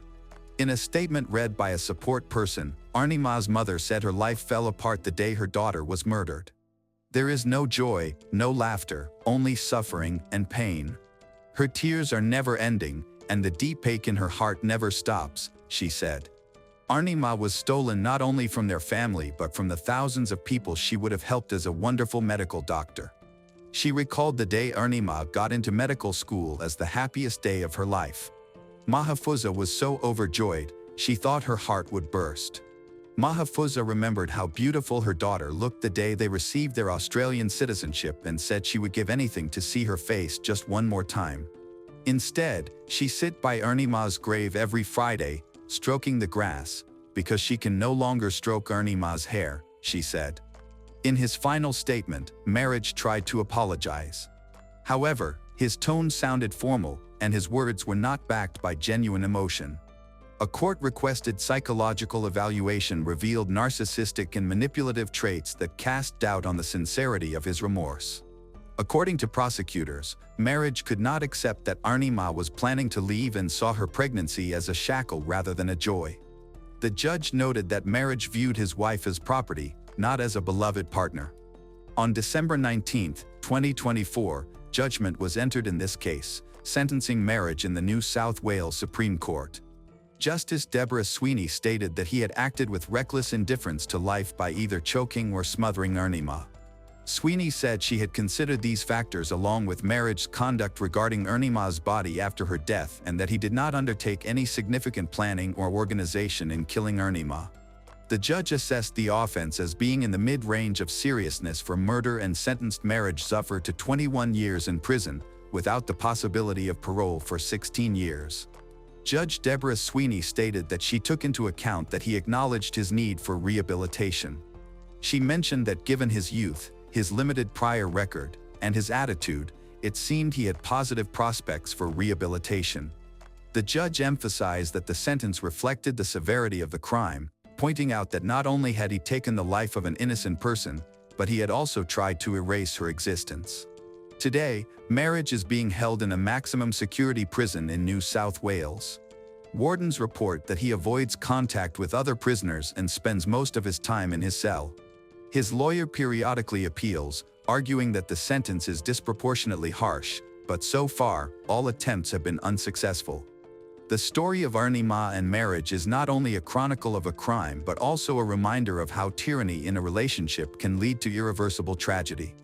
Her life, cut short at the age of 19, became a symbol of the struggle for women's rights. All that Ernie Ma's parents have are memories of their daughter. Every Friday, they visit the cemetery where their daughter's name is engraved on a marble slab, remembering the girl who dreamed of saving lives but couldn't save her own. When the police arrived at the house, they immediately sensed something was wrong. There were no broken windows or signs of forced entry. A quiet bedroom with a man lying on the floor in his pajamas. His glasses sat neatly on the nightstand. A kitchen knife and a cricket bat were nearby, and the door was tied shut with a bathrobe belt. The oddest detail was that his girlfriend, Jane Andrews, was missing. What happened that night, and where could Jane be? Jane Dawn Elizabeth Andrews was born on April 1st, 1967 in Cleethorpes, Lincolnshire, England. Due to financial difficulties, her family had to move to Grimsby, which was not their preferred choice. Her father, a joiner, had trouble finding steady work and often switched between temporary jobs, leaving the family without consistent support. Jane's mother managed the household by first working in social care and later as a teaching assistant. Although her job provided a stable income, it was not sufficient to meet their needs. Eventually, the family was forced to move into a much smaller home that lacked a bathroom, having only an outdoor toilet. Their situation was extremely challenging. They frequently searched the house for spare coins to buy a loaf of bread. Despite their struggles, they kept their difficulties to themselves, and their relatives were unaware of how tough their circumstances truly were. Jane was a bright and curious child. Her teachers recognized her potential. However, during her teenage years, she faced mental health challenges, including depression, anxiety, and panic attacks. As a result, her grades fell, and she started skipping school. When her mother discovered this, Jane felt ashamed. She didn't intend to rebel, but simply couldn't handle her situation. She began to feel hopeless and as though her life lacked purpose. Eventually, in a moment of profound despair, Jane tried to take her own life by ingesting a large number of pills. Although she survived, her mental health continued to worsen. As Jane got older, she found herself turning to brief relationships for comfort. At 17, she became pregnant, but realized that the father wasn't committed, and she felt unprepared to raise a child on her own. So, she made the tough decision to terminate the pregnancy. Initially, it seemed like the right choice, but it left her with lingering feelings of regret. To move forward, she enrolled in a fashion design program in high school. After graduating, she started working as a designer for children's clothing at a British retail chain. Although the job wasn't glamorous, it was a step in the right direction. However, she still lived with her parents in Grimsby, and she was unhappy there. Jane yearned for a better life. She spent hours perusing fashion magazines, envisioning herself in those stunning outfits adorned with designer jewelry. She wasn't just dreaming of success. She was truly desperate for a change and a way to escape. In 1988, 21-year-old Jane saw a job advertisement in a magazine. A busy mother needed a dresser to assist her with wardrobe and styling. Assuming the mother was wealthy, Jane applied, unaware that this would lead her to encounter royalty. 6 months later, Jane was invited for an interview and found herself meeting Sarah, the Duchess of York and wife of Prince Andrew. They connected well, and within a week, Jane received a life-changing letter confirming she got the job. Jane's journey took her from Grimsby to Buckingham Palace, entering a new world. Her starting salary was 17,000 British pound a year, modest for royal standards, but what truly mattered to Jane was the privilege of access. She traveled worldwide with Sarah, mingled with aristocrats, and rapidly began to transform herself. She took elocution lessons to soften her northern accent and adopted new clothes, mannerisms, and even a different identity. She had a goal. Instead of just working for the wealthy, she wanted to become wealthy herself. She dreamed of marrying into money to escape her previous life.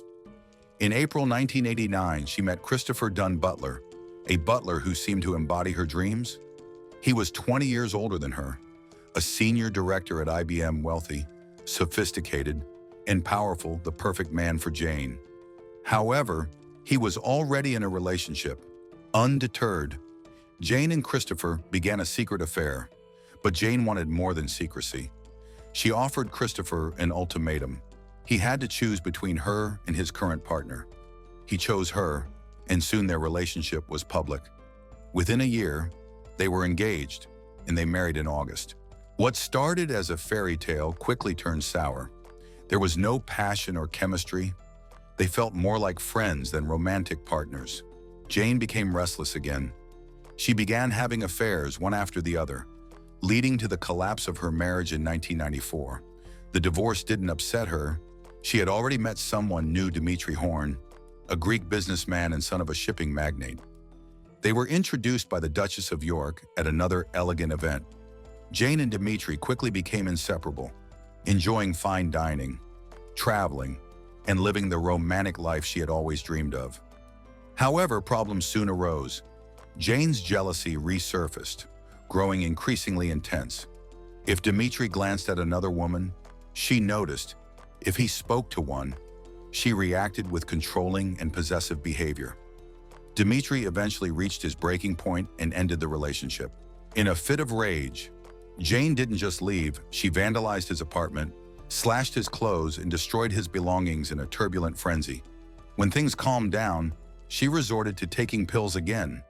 But this time, the overdose wasn't fatal. She woke up feeling broken and alone. A year later, in 1997, Jane faced another setback. After 9 years of working with the Duchess of York, she was let go. The official reason was budget cuts. With Sarah now divorced from Prince Andrew, she could no longer afford the same staff. However, rumors suggested a different story. Sarah had reportedly started dating an Italian businessman and was concerned that Jane might catch his interest. Although there was no concrete evidence, the fear of betrayal lingered. Jane felt deeply hurt. She had dedicated herself to her role and rebuilt her identity, only to be dismissed. One thing was clear. Though she was determined not to return to Grimsby, she would remain in London.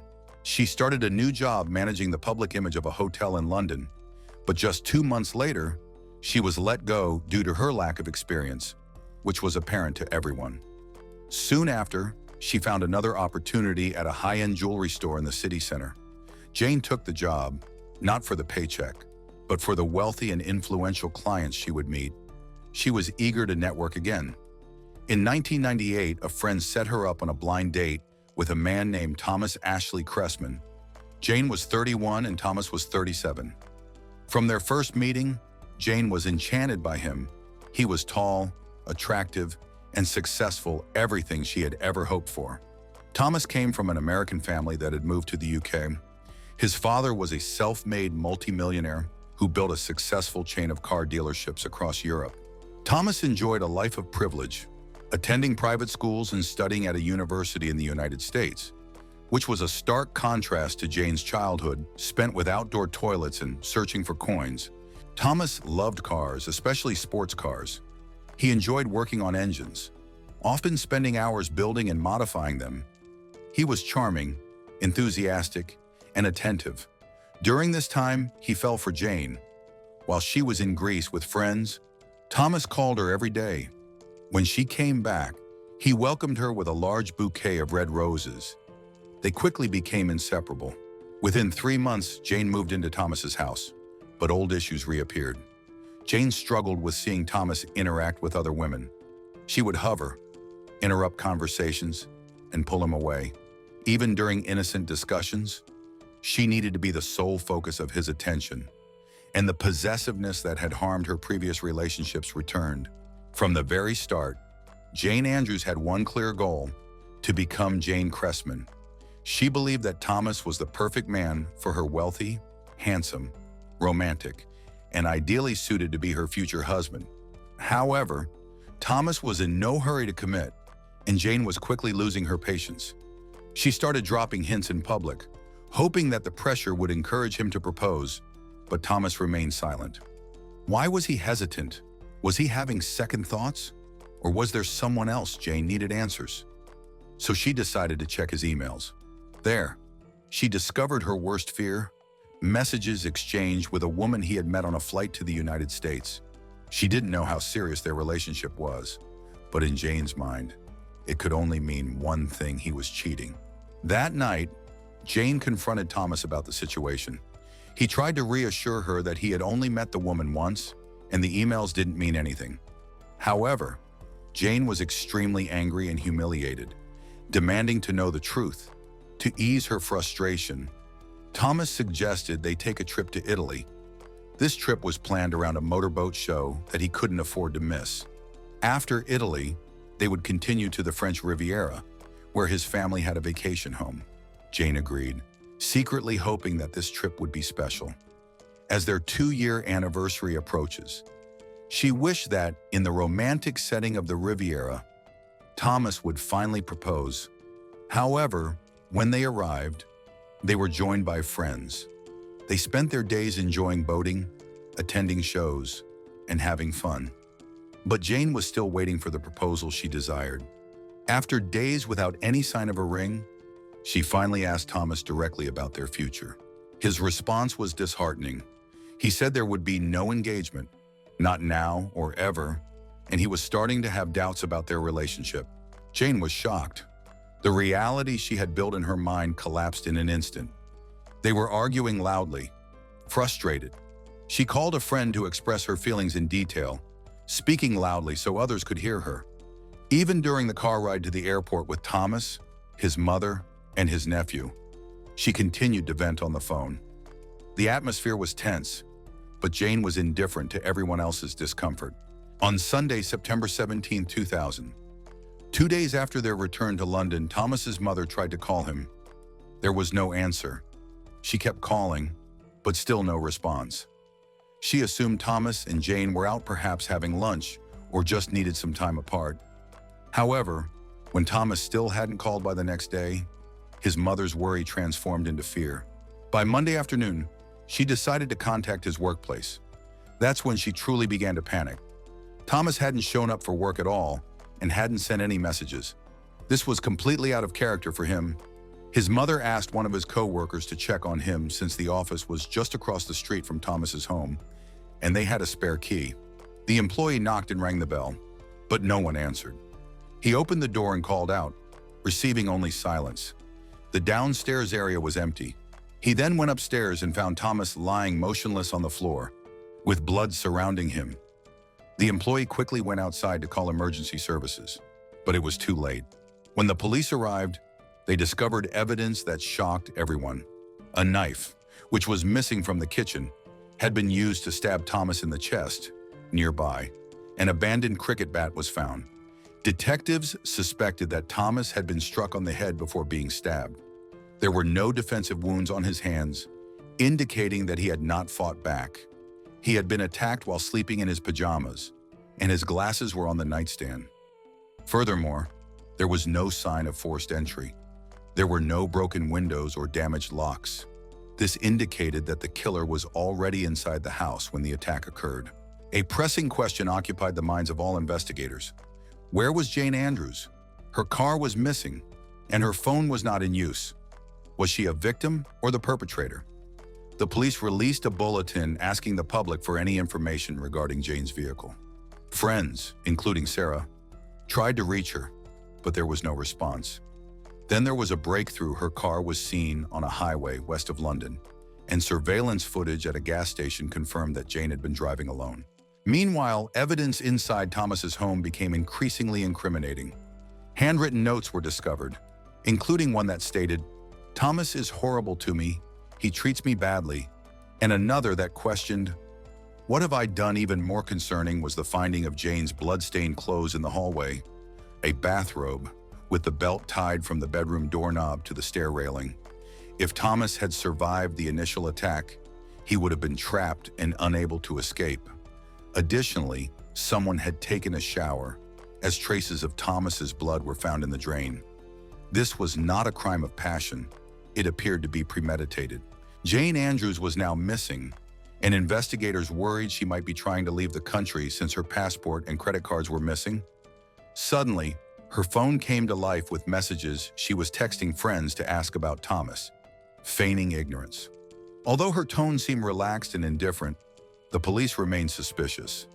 They traced her location through her messages and discovered she was still in England, on her way to Cornwall. Throughout the day, she sent multiple messages, but one friend maintained steady communication with her. That evening, Jane sent a disturbing message. She had taken a large number of pills. An immediate search was launched. Helicopters flew over the highways and countryside. 4 days later, her car was discovered parked in silence. Inside, Jane was found barely conscious, slumped in the back seat. She was taken to the hospital, where doctors pumped her stomach, and once again, she survived. When Jane woke up, she denied any involvement in Thomas's death, claiming she was unaware of what had happened and insisting she didn't kill him. Initially, She suggested that someone had broken into their home, but detectives quickly confirmed there was no evidence of a break-in. Later, she did admit to something, but not to murder. She said it was in self-defense. Jane explained to the investigators that their relationship had been abusive, stating that Thomas had physically assaulted her and that she had hidden a knife under the bed for her own protection because she was terrified of him. She explained that she had never shared her experience of abuse because she felt ashamed. She had never encountered such treatment before. Jane recounted that on the night Thomas died, he attempted to intimate with her, and when she refused, he slapped her, causing her to black out. She claimed she could not remember stabbing him and believed that Thomas was still alive when she left the house. But what truly happened? After returning from the French Riviera, the tension between Jane and Thomas escalated on their first day back and continued into the next morning. The house was filled with yelling. Jane was relentless, screaming and breaking things in Thomas's home. The man who once gave her roses now feared what she might do next. On Saturday, just before noon, Thomas called the police to report a violent argument. He warned the operator that the situation could escalate dangerously for either person involved. However, no officers were dispatched because there was no physical crime, only a heated disagreement. The operator advised them to calm down, but by the time things settled, Thomas had already died. By the end of April 2001, Jane Andrews was on trial at the Old Bailey. She admitted to killing Thomas Cressman but argued it was in self-defense. She portrayed him as abusive, controlling, and violent. But those who knew Thomas did not recognize this image of him. After nearly 12 hours of deliberation, the jury found her guilty. Jane Andrews was sentenced to life in prison for murdering her partner. She appealed the decision, but her appeal was denied. 9 years later, in 2010, Jane was transferred to an open prison, where inmates can leave during the day and return at night. However, one day she failed to return and was missing for 2 days. Eventually, she was found in a hotel just 6 miles away, where she had been meeting her parents.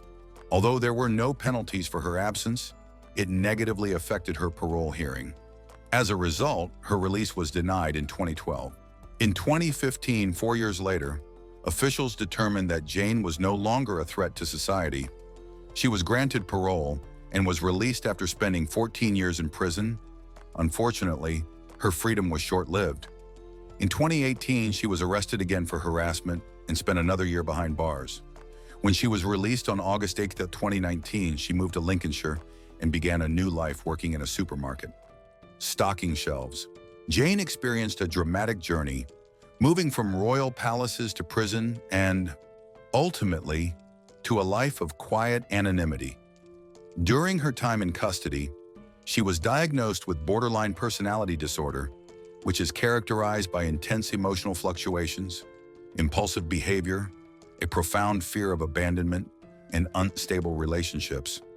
Some experts suggest that this condition accounts for her violent outbursts, particularly her difficulty in coping with rejection, which was a significant factor in Thomas's murder.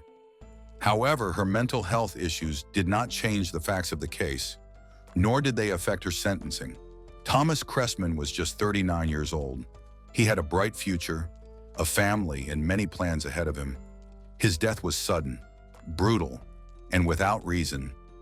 May we always remember him and let his story serve as a reminder of how fragile love can be, as well as the importance of asking for help when needed. Lisa Marie McIntosh Neufel was born on May 20th, 1971 in Reynoldsburg, Franklin County, Ohio, USA. She was the daughter of William Clark and Rita Bala McIntosh, who later had another daughter named Laura. Growing up in a small, loving family, Lisa was known for her kindness and willingness to share her smile with others. In elementary school, her friendly personality stood out. She quickly won the affection of her classmates and teachers. During high school, she became known for her sharp sense of humor. Therefore, it was no surprise when she chose to pursue a career in social work after graduating. In the mid-90s, Lisa began her career and met Nicholas. They discovered they shared many common interests, especially their strong family values shaped by Nicholas's upbringing. His character and maturity quickly captured Lisa's heart, and they soon got married. Their love for children made Lisa's first pregnancy an incredibly joyful moment in her life. In 1999, they welcomed their first daughter, Megan. While Nicholas worked hard at his construction business, Lisa dedicated herself to caring for Megan. Despite their busy lives, they always made time for outdoor walks, especially by the nearby lakes. Over the years, camping became a cherished family tradition that Lisa loved. The following year, Lisa chose to return to her career. She received a great opportunity to join the Department of Social Services team for children and families in Cuyahoga County. Meanwhile, the relationship between Lisa and Nicholas worsened, leading to their divorce in 2003. Despite this, they worked to maintain friendly relations for the sake of their daughter. During this period, Lisa developed a strong desire to support children without families, became a foster mother. Soon after, both children and teenagers waiting for their cases to be resolved began to stay temporarily in the home of Lisa and her daughter, Megan. At 34, Lisa felt she was fulfilling her purpose and was truly happy. In 2005, Lisa's life changed when she met Kevin Knofel. He had a son from a previous relationship. Kevin had a diverse work history, having been a medical technician and a school bus driver. At the time they met, he was a truck driver for a food company. Despite the good pay, his job left him with little time for personal relationships, so he quickly asked Lisa out on a date. Lisa was flattered by the attention from an attractive man. However, worried that the meeting might not meet her expectations, she asked her colleague to join them. To everyone's surprise, Kevin was polite and courteous. Lisa realized she had found someone special. Later, Kevin told his sister that he had met a woman he genuinely liked. After a year of dating, Lisa and Kevin got married and bought a house together. They also took out several insurance policies worth a total of $750,000 to secure their family's future. In 2009, the happy couple welcomed their first daughter. Sometimes, Lisa couldn't believe how much happiness life had brought her. Meanwhile, Lisa kept registering her home as a temporary shelter for children. In July 2011, she became the guardian of a teenager named Sabrina Zunick, whose story deeply affected Lisa. Sabrina was born on October 27, 1994 in Cleveland, and was the only daughter of her parents. Her childhood was very difficult. Her mother had a long history of serious theft convictions. Additionally, her father struggled with paranoid schizophrenia and was also well known to the local police for selling banned substance. The birth of their daughter did not lead the parents to change their way of life. Instead, they continued to face legal issues and struggled with serious addictions. To help care for Sabrina, they often asked her paternal grandmother for assistance. In February 1996, when Sabrina was just 2 years old, her father was arrested again for violence against his wife. After his release, the paternal grandmother suggested that he seek professional help for his mental health, but he declined and sank further into his problems. Meanwhile, Sabrina's mother also refused to take responsibility for taking care of her, so she stayed with her grandmother. After 2 years, Sabrina was diagnosed with attention deficit hyperactivity disorder. She struggled to interact with her peers and faced significant behavioral challenges as a teenager. This led to frequent criticism from school officials and poor academic performance. As she continued to have difficulty fitting in, she often got into fights with other children. The situation at home was also troubling. Sabrina began stealing money from her grandmother to buy illegal substances. This prompted her grandmother to seek help from the guardianship system, explaining that she could no longer care for Sabrina due to her health issues. As a result, at the age of 14, Sabrina was placed into state care and moved to a shelter on the outskirts of the city. In the following years, Sabrina experienced a series of temporary housing situations, all while longing for stability and a real family. During this time, she was diagnosed with oppositional defiant disorder, bipolar disorder, anxiety disorder, and depression. When she got the chance to live with Knofel family, she felt it was a sign of hope. Upon arriving at their home, her hopes were realized. She was warmly welcomed as a family member. Sabrina received her own room and was surrounded by care, quickly becoming comfortable playing with Megan and looking after little Haley. After living with the family for 5 months, Sabrina started to improve her school performance, something she hadn't done before. However, she began to feel jealous of Megan and Haley, suspecting that her adoptive parents favored them.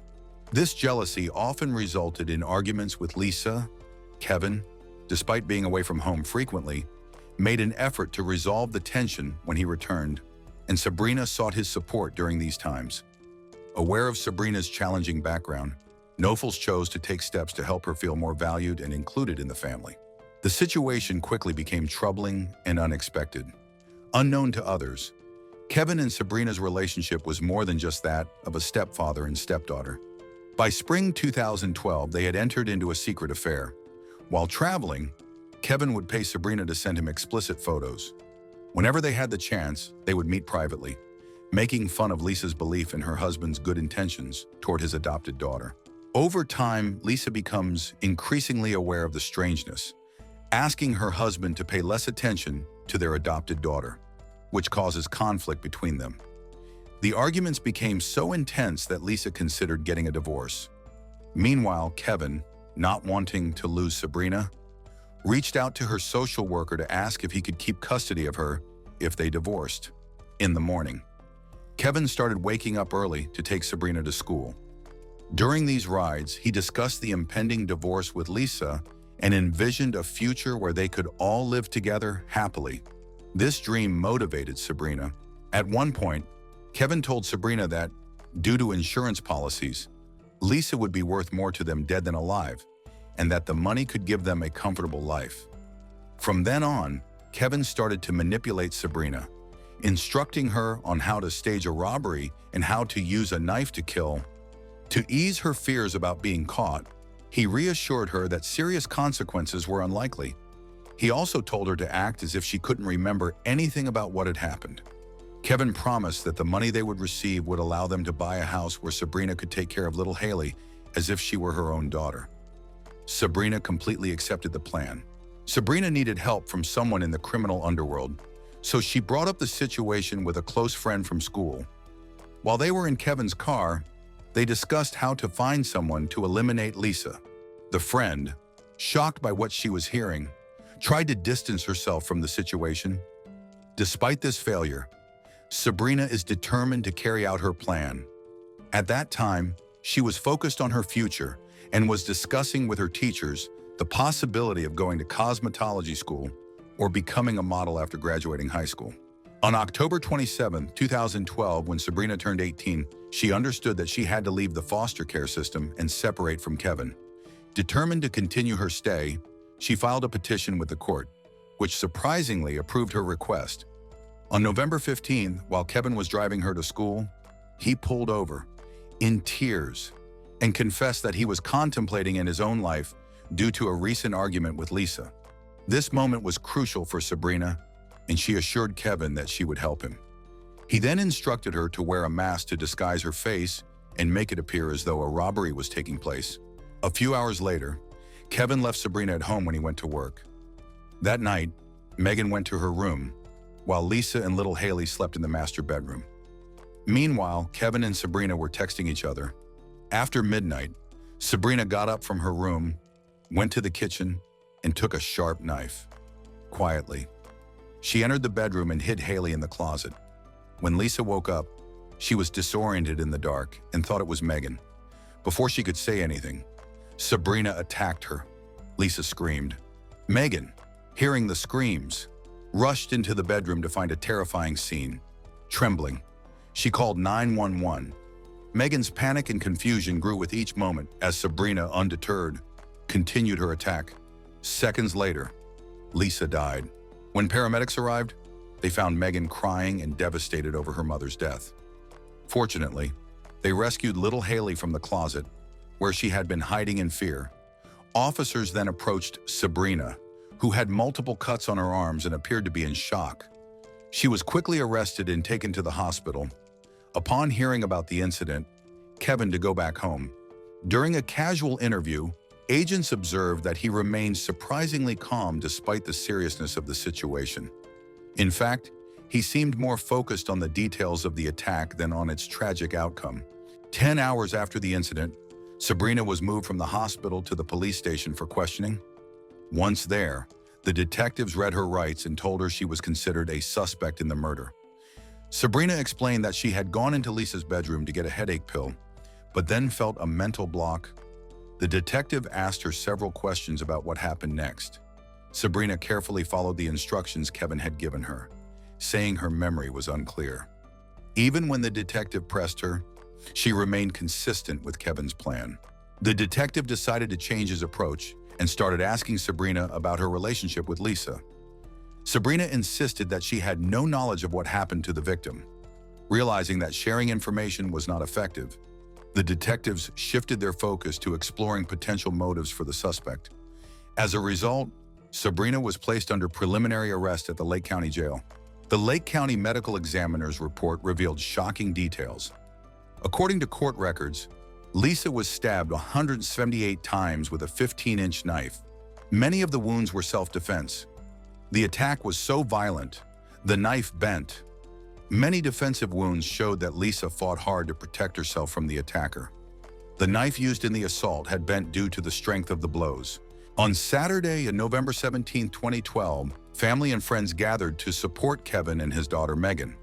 They observed that Kevin was behaving unusually and seemed distant. His strange behavior stemmed from panic. He was worried that Sabrina might report him or that something had gone awry. A few hours later, Kevin attempted to visit Sabrina in prison, but the authorities denied him access. This denial angered him and raised concerns among the detectives investigating the situation. After his wife's funeral, Kevin started reaching out to insurance companies to collect payments on his policies. He used the money to pay off his mortgage, buy new cars, and invest in real estate in Florida.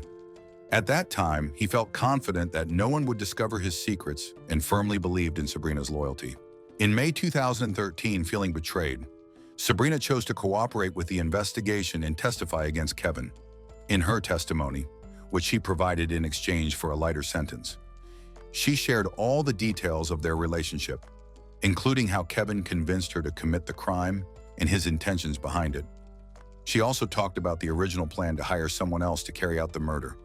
The detective asked her to leave a message for Kevin regarding an important discussion. On June 4, 2013, Kevin called Sabrina again. Not realizing that authorities were recording their conversation, Sabrina expressed her worries about the police discovering her past, and Kevin reassured her while being careful not to share specific details that could incriminate him. The detective tried to replicate the operation, but it didn't work out. In their quest for more evidence, investigators obtained court approval to examine the phone records of Sabrina and Kevin. Their analysis uncovered over 100 messages exchanged between November 1 and November 15, including 78 messages sent in the half hour leading up to Lisa's death. These messages, which had not been revealed before, provided evidence indicating Kevin's guilt.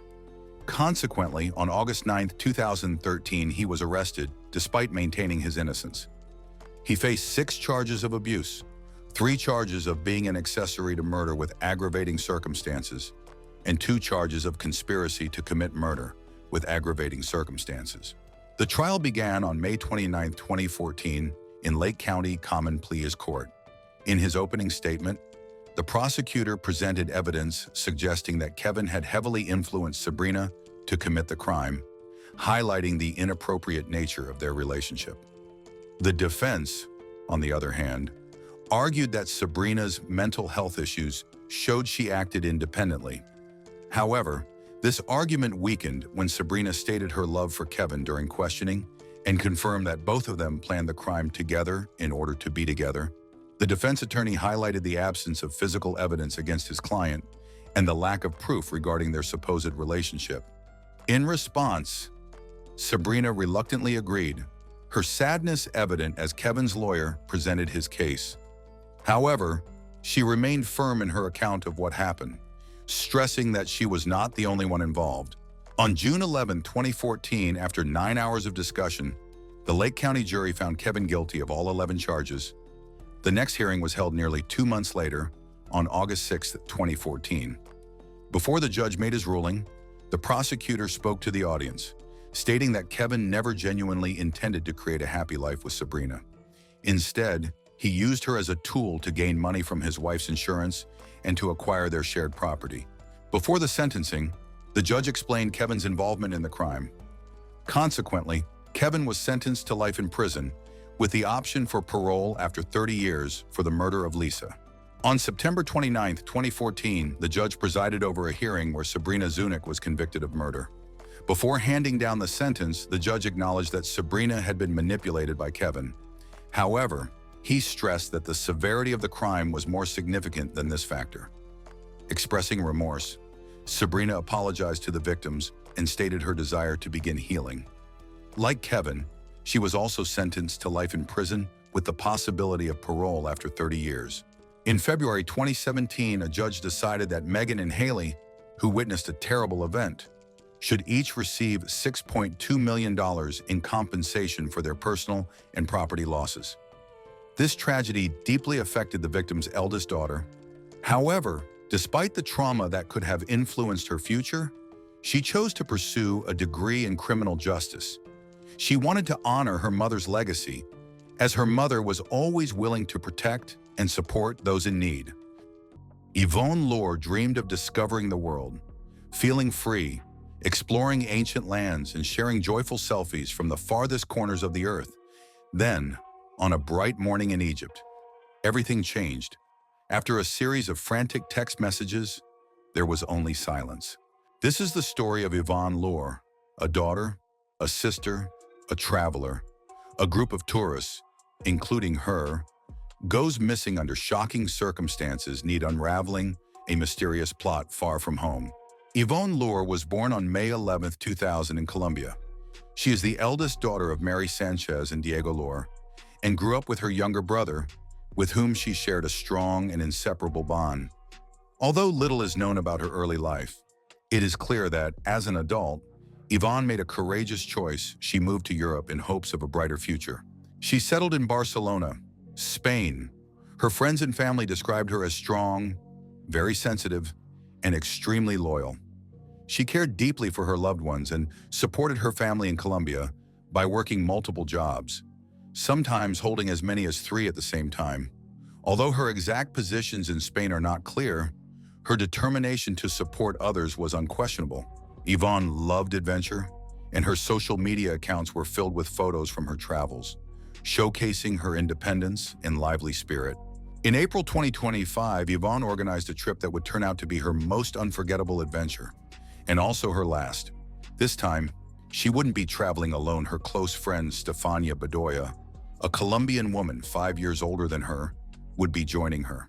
Stefania became well known in Colombia after winning the title of Miss Antioquia in the 2023-2024 pageant. She had been trained as a flight attendant and was currently working in digital marketing and modeling. Yvonne Lohr and her close friend Stefania Bedoya had planned the trip in advance with great anticipation. Stefania arrived in Barcelona on April 15th. After spending a few days together, they flew to Cairo, Egypt, on April 24th. Why Egypt? The choice of destination was intentional. Both had tickets to Samna, one of the region's largest electronic music festivals, which was scheduled for April 25th and 26th. For Yvonne, the timing couldn't have been better. She was about to celebrate her 25th birthday in the most exciting way she could imagine, dancing under the stars in a new country. The festival began with happiness music, dancing, laughter, and meeting new people. That was when they met Jessie Escobar. Jessie introduced herself at the event and was accompanied by 2 men, whom she also introduced as her friends. The 5 seemed to connect naturally and easily. Soon, the girls and their new friends began spending more and more time together. Yvonne, always open and spontaneous, shared stories about their night on Instagram. In her videos from Friday night, April 25th, she appeared radiant and joyful, surrounded by vibrant lights and lively energy.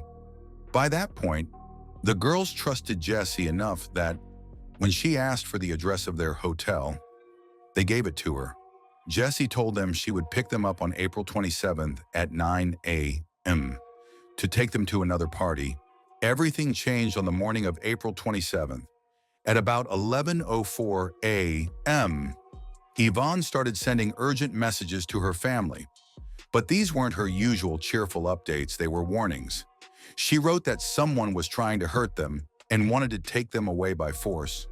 She shared her live location and urgently asked for help. In another message, she pleaded for the police to get involved. She said there were men outside their room and more cars were arriving. Every word was filled with panic. Despite her distress, Yvonne quickly contacted a friend in Spain. This time, she spoke openly and without hesitation. She said clearly, "If anything happens to me, I hold a woman on social media named Mescore1020 responsible." She sent a screenshot of the profile. Investigators later confirmed what the message suggested. Mescore 2020 was Jessie, the woman they had met at the festival. Then everything went silent. Yvonne stopped answering messages. Her phone was turned off, and her family never heard from her again. As more time passed without any news from Yvonne after her last message, her family became increasingly worried. One call after another went unanswered. What frightened them even more was that Stefania had also gone silent. 2 days passed. On April 29th, there was finally a small update. The family managed to get in touch with a woman named Natalia, who knew both parties. Natalia confirmed that Stefania was alive and staying at a hotel. This brought relief, but it was only temporary. Stefania didn't contact Yvonne's family directly until the following day, April 30th. Her words turned their world upside down. Yvonne was in intensive care and in a coma. There was no explanation or further details, just this stark, simple fact. Yvonne's parents were shocked by how calm Stefania sounded. No one seemed panicked. Everything remained calm, and no one hurried to explain things to them. This wasn't how a close friend would react, especially not someone who had traveled around the world with her. But the odd events continued. For several days, Stefania would not reveal which hospital it was. No location was shared, no photos were uploaded, and no updates were provided. The family felt isolated by distance and language barriers, unable to get help or clear information as time quickly slipped away. Yvonne's family began searching frantically. They contacted all the hospitals, clinics, and emergency rooms in Cairo. After many attempts and several formal requests, they finally received confirmation that Yvonne was in a public hospital. Her condition was very serious. She had several broken bones and needed a ventilator to help her breathe. The doctors said that her brain activity and vital signs were almost undetectable. When faced with something unimaginable, her family did everything they could. They started a fundraising campaign to collect donations for Mary, Yvonne's mother, so she could travel to Egypt and support her daughter. The response was incredible, coming from friends, strangers, Colombians, and compassionate people worldwide. Thanks to the generous donations, Mary was able to quickly book a flight, hurrying toward a reunion she had never expected to happen in this way. There was still a glimmer of hope, the chance to move Yvonne to Spain for specialized treatment, and the thought that she might survive after all. But that hope quickly faded. Yvonne passed away on May 4th, 2025, after spending 8 days in a coma. Her injuries were too severe, and the trauma was too great for her body to recover. Her family was heartbroken and overwhelmed, but they couldn't grieve, not yet. They wanted to know the truth. They began urging the governments of Egypt and Colombia to conduct a prompt and transparent investigation. The family wanted to understand what had happened in the last hours of their daughter's life. The messages Yvonne sent before disappearing were soon discovered, revealing unsettling information. In one message, Yvonne warned that the men she was with claimed to be producers and promised to make her a star in the music industry. This was not true. Her family also revealed that these men were only known by their nicknames, El Serbio and El Doctor. Then, something unexpected happened. I had a conversation with Stefania. Stefania stated that Yvonne had fallen from a significant height when she was not there. But that was only the beginning of a series of contradictions. Over time, Stefania's account of what happened started to change. At first, the differences were subtle, but they gradually became more noticeable. With each new version, there were more questions than answers. Egyptian authorities said they had started an investigation. They stated that Stefania had been questioned and that attempts were being made to find Jessie and the 2 unidentified men. However, there were still no tangible outcomes, no arrests, no clues, and no resolution. Yvonne's family looked on in shock as the investigation began to lose momentum. They publicly accused both the Egyptian authorities and the Colombian consulate of negligence. making their claims widely known on both continents. From the beginning, they encountered indifference, delays, and a lack of support. Time was running out. The investigation was progressing too slowly. Meanwhile, they faced another difficult challenge. Yvonne's body was still in Egypt. The family didn't have enough money to bring her home, so they appealed to the public for help once again. A second fundraising campaign was launched, not only to seek justice, but also to give people the opportunity to say goodbye. As the days passed without any answers, Yvonne's family and friends were overwhelmed by a harsh truth. Those responsible for explaining what happened either remained silent or, even more troubling, continued to give conflicting accounts. Her loved ones reached out to the public as a last resort. They launched a widespread campaign on social media and in the news, not to assign blame, but to ensure that no other case would go unnoticed. They wanted to know the truth. They needed to know why Yvonne died and who was with her when it happened. On Tuesday, May 6th, a powerful new voice joined the fight for justice. Angie Giraldo, a close friend of Yvonne's, posted a 5-minute video that quickly went viral on the internet. She pointed out troubling contradictions in Stefania's earlier statements and also presented important new evidence. Angie's message was not only one of grief, but also a plea for clarity, truth, and for the world to reflect on Yvonne's final moments. The video spread rapidly on social media, sparking renewed public outrage and stronger calls for a thorough investigation.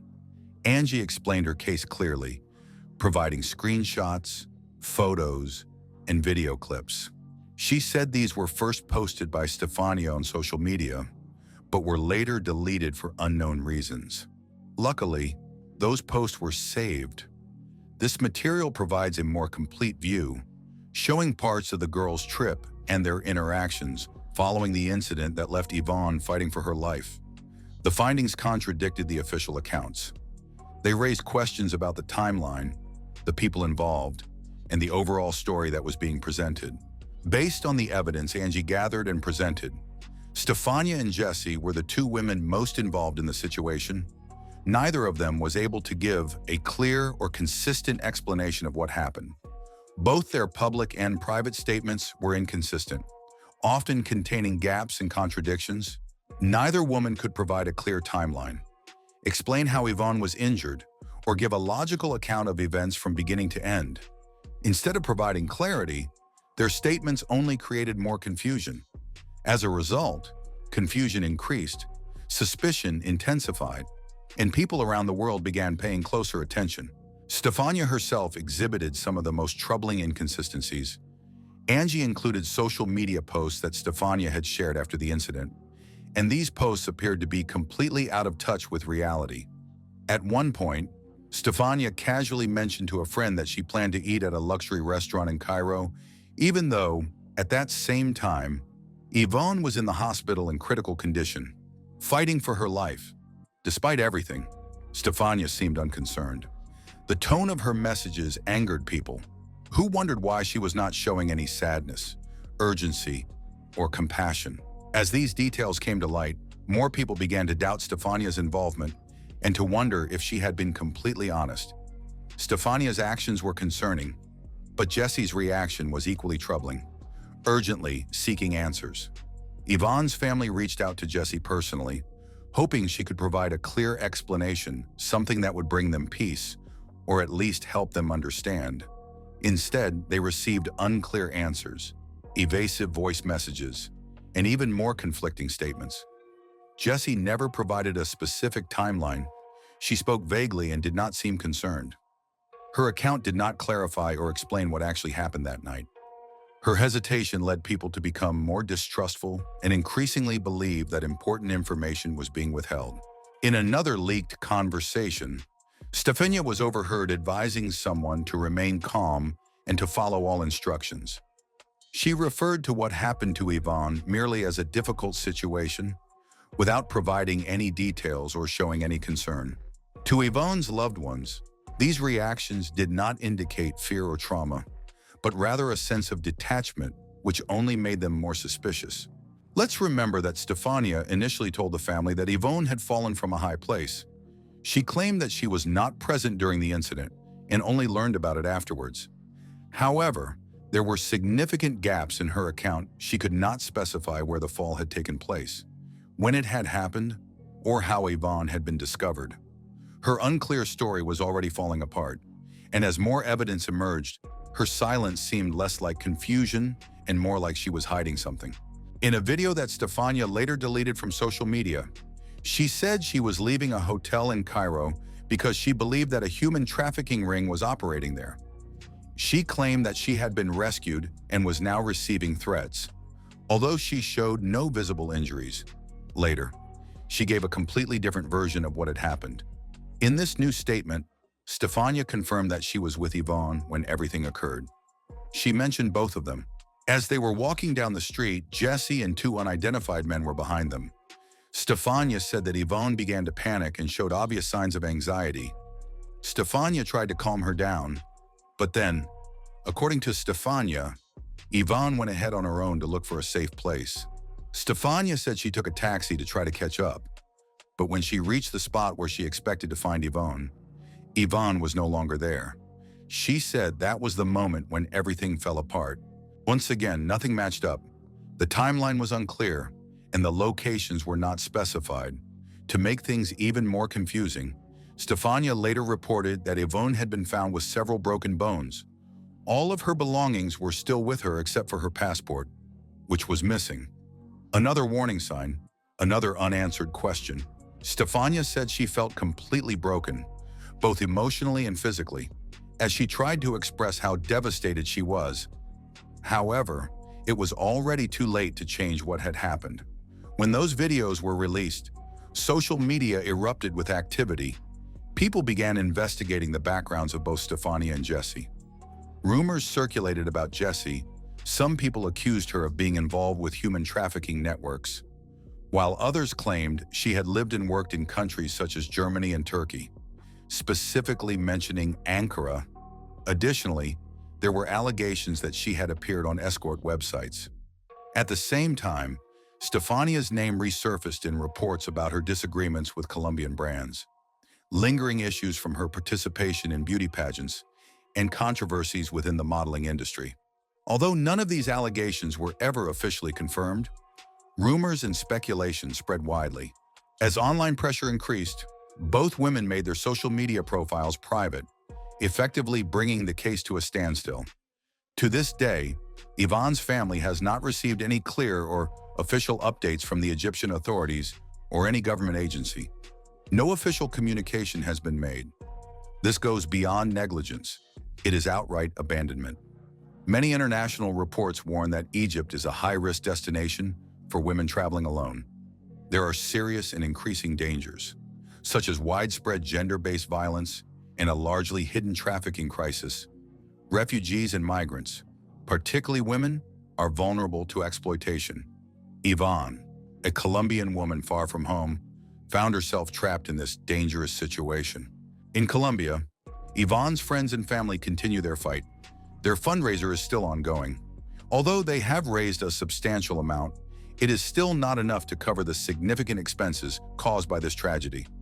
Her family suffers from unbearable pain not knowing what happened to her in her final moments. Why do the people who were with her keep changing their stories? And why is no one, including the authorities, willing to tell the whole truth? This is one of the most unsettling cases we've discussed. A young woman died while overseas, and her friends either cannot or will not explain how it happened. The authorities are ignoring the situation. Governments remain silent, and life continues as usual. But her family cannot move on. They deserve honesty and clarity, not just rumors or conflicting information. They have a right to know the truth. They deserve justice in Yvonne Lore's case. In 1998, Shil Danishevsky-Kovlin, 34, lived in New York and worked in the financial consulting field. She is known for her kind and charming personality, which makes it easy for people to notice her.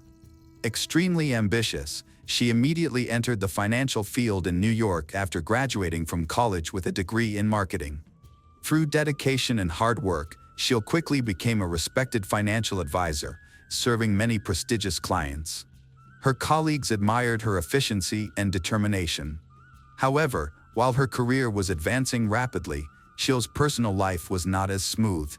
By her late 30s, she was still single, and she longed to focus on her personal life, hoping to find a partner who shared her values and ambitions. In February 1998, Schill attended a Jewish singles event at a bar called La Barbat in Manhattan's Hell's Kitchen. She saw the gathering as a perfect opportunity to meet someone who shared her faith. At the event, she met 25-year-old Rod Kovlin. For Schill, it was love at first sight. So convinced of their connection, she called her sister Eve just hours later, saying she planned to fly to Las Vegas to marry him that night. Eve managed to talk Schill out of making the impulsive decision, but the bond between her and Rod remained strong. Despite their 11-year age gap, they found themselves to be compatible. A few weeks later, they got engaged, and by September 1998, just 7 months after meeting, they were married in a joyful ceremony surrounded by family and friends. In 2000, 2 years after their wedding, Schill and Rod welcomed their first child, a daughter named Anna. The early years of their marriage appeared promising, with their bond growing stronger and them becoming inseparable. They were both deeply connected to their Jewish faith and participated actively in their local Orthodox Jewish community. For a time, everything seemed to be going well. However, over the years, differences began to emerge. They gradually realized that they did not have as much in common as they had initially believed when they got married in 1998. Schill was a hardworking and motivated individual who achieved great success in her career, eventually becoming the Senior Vice President of Private Wealth Management at UBS. Meanwhile, Rod has had many difficulties and has not achieved any success in his career. He initially tried a career as a stockbroker but failed to establish himself, leaving him reliant on Schill's income. Hoping to help Rod find success, Schill financed several of his business ventures. However, he lacked the drive to make them work, and each attempt ended in failure. While Schill found his lack of ambition frustrating, she continued to love and support him. Over time, more problems surfaced. Rod became obsessively interested in backgammon and gambling. After a few initial wins, he decided to pursue backgammon as a way to make money. He began traveling across the country for tournaments, sometimes staying away for days at a time, and spent countless hours practicing when he was home. Unfortunately, his obsession with backgammon wasn't his only troubling behavior. Rod also began seeking attention from other women, using websites and social media to contact them. At his most obsessive, he reportedly reached out to almost 40 women on Facebook in a single day, many of whom he had met at backgammon tournaments.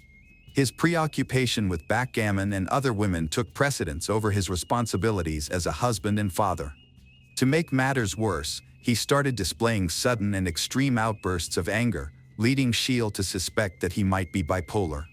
Schill experienced even greater heartbreak when she became pregnant with twins but tragically lost both babies during a premature delivery. One child died in the womb, while the other passed away shortly after birth. Despite this devastating news, she and Rod still desired another child. In 2006, they turned to an egg donor, and Schill gave birth to a baby boy named Miles. Over time, Rod's behavior became increasingly toxic and manipulative. He weaponized the egg donor process against Schill, cruelly reminding her of her inability to conceive naturally and blaming her for using an egg donor. He even goes so far as to tell their son, Miles, that Schill is not his biological mother. By 2008, 10 years into their marriage, Schill and Rod's relationship had completely unraveled. Rod's behavior continued to deteriorate. He suggested the possibility of an open marriage, a concept entirely incompatible with Schill's values as an Orthodox Jew. She firmly rejected the idea, but he refused to change.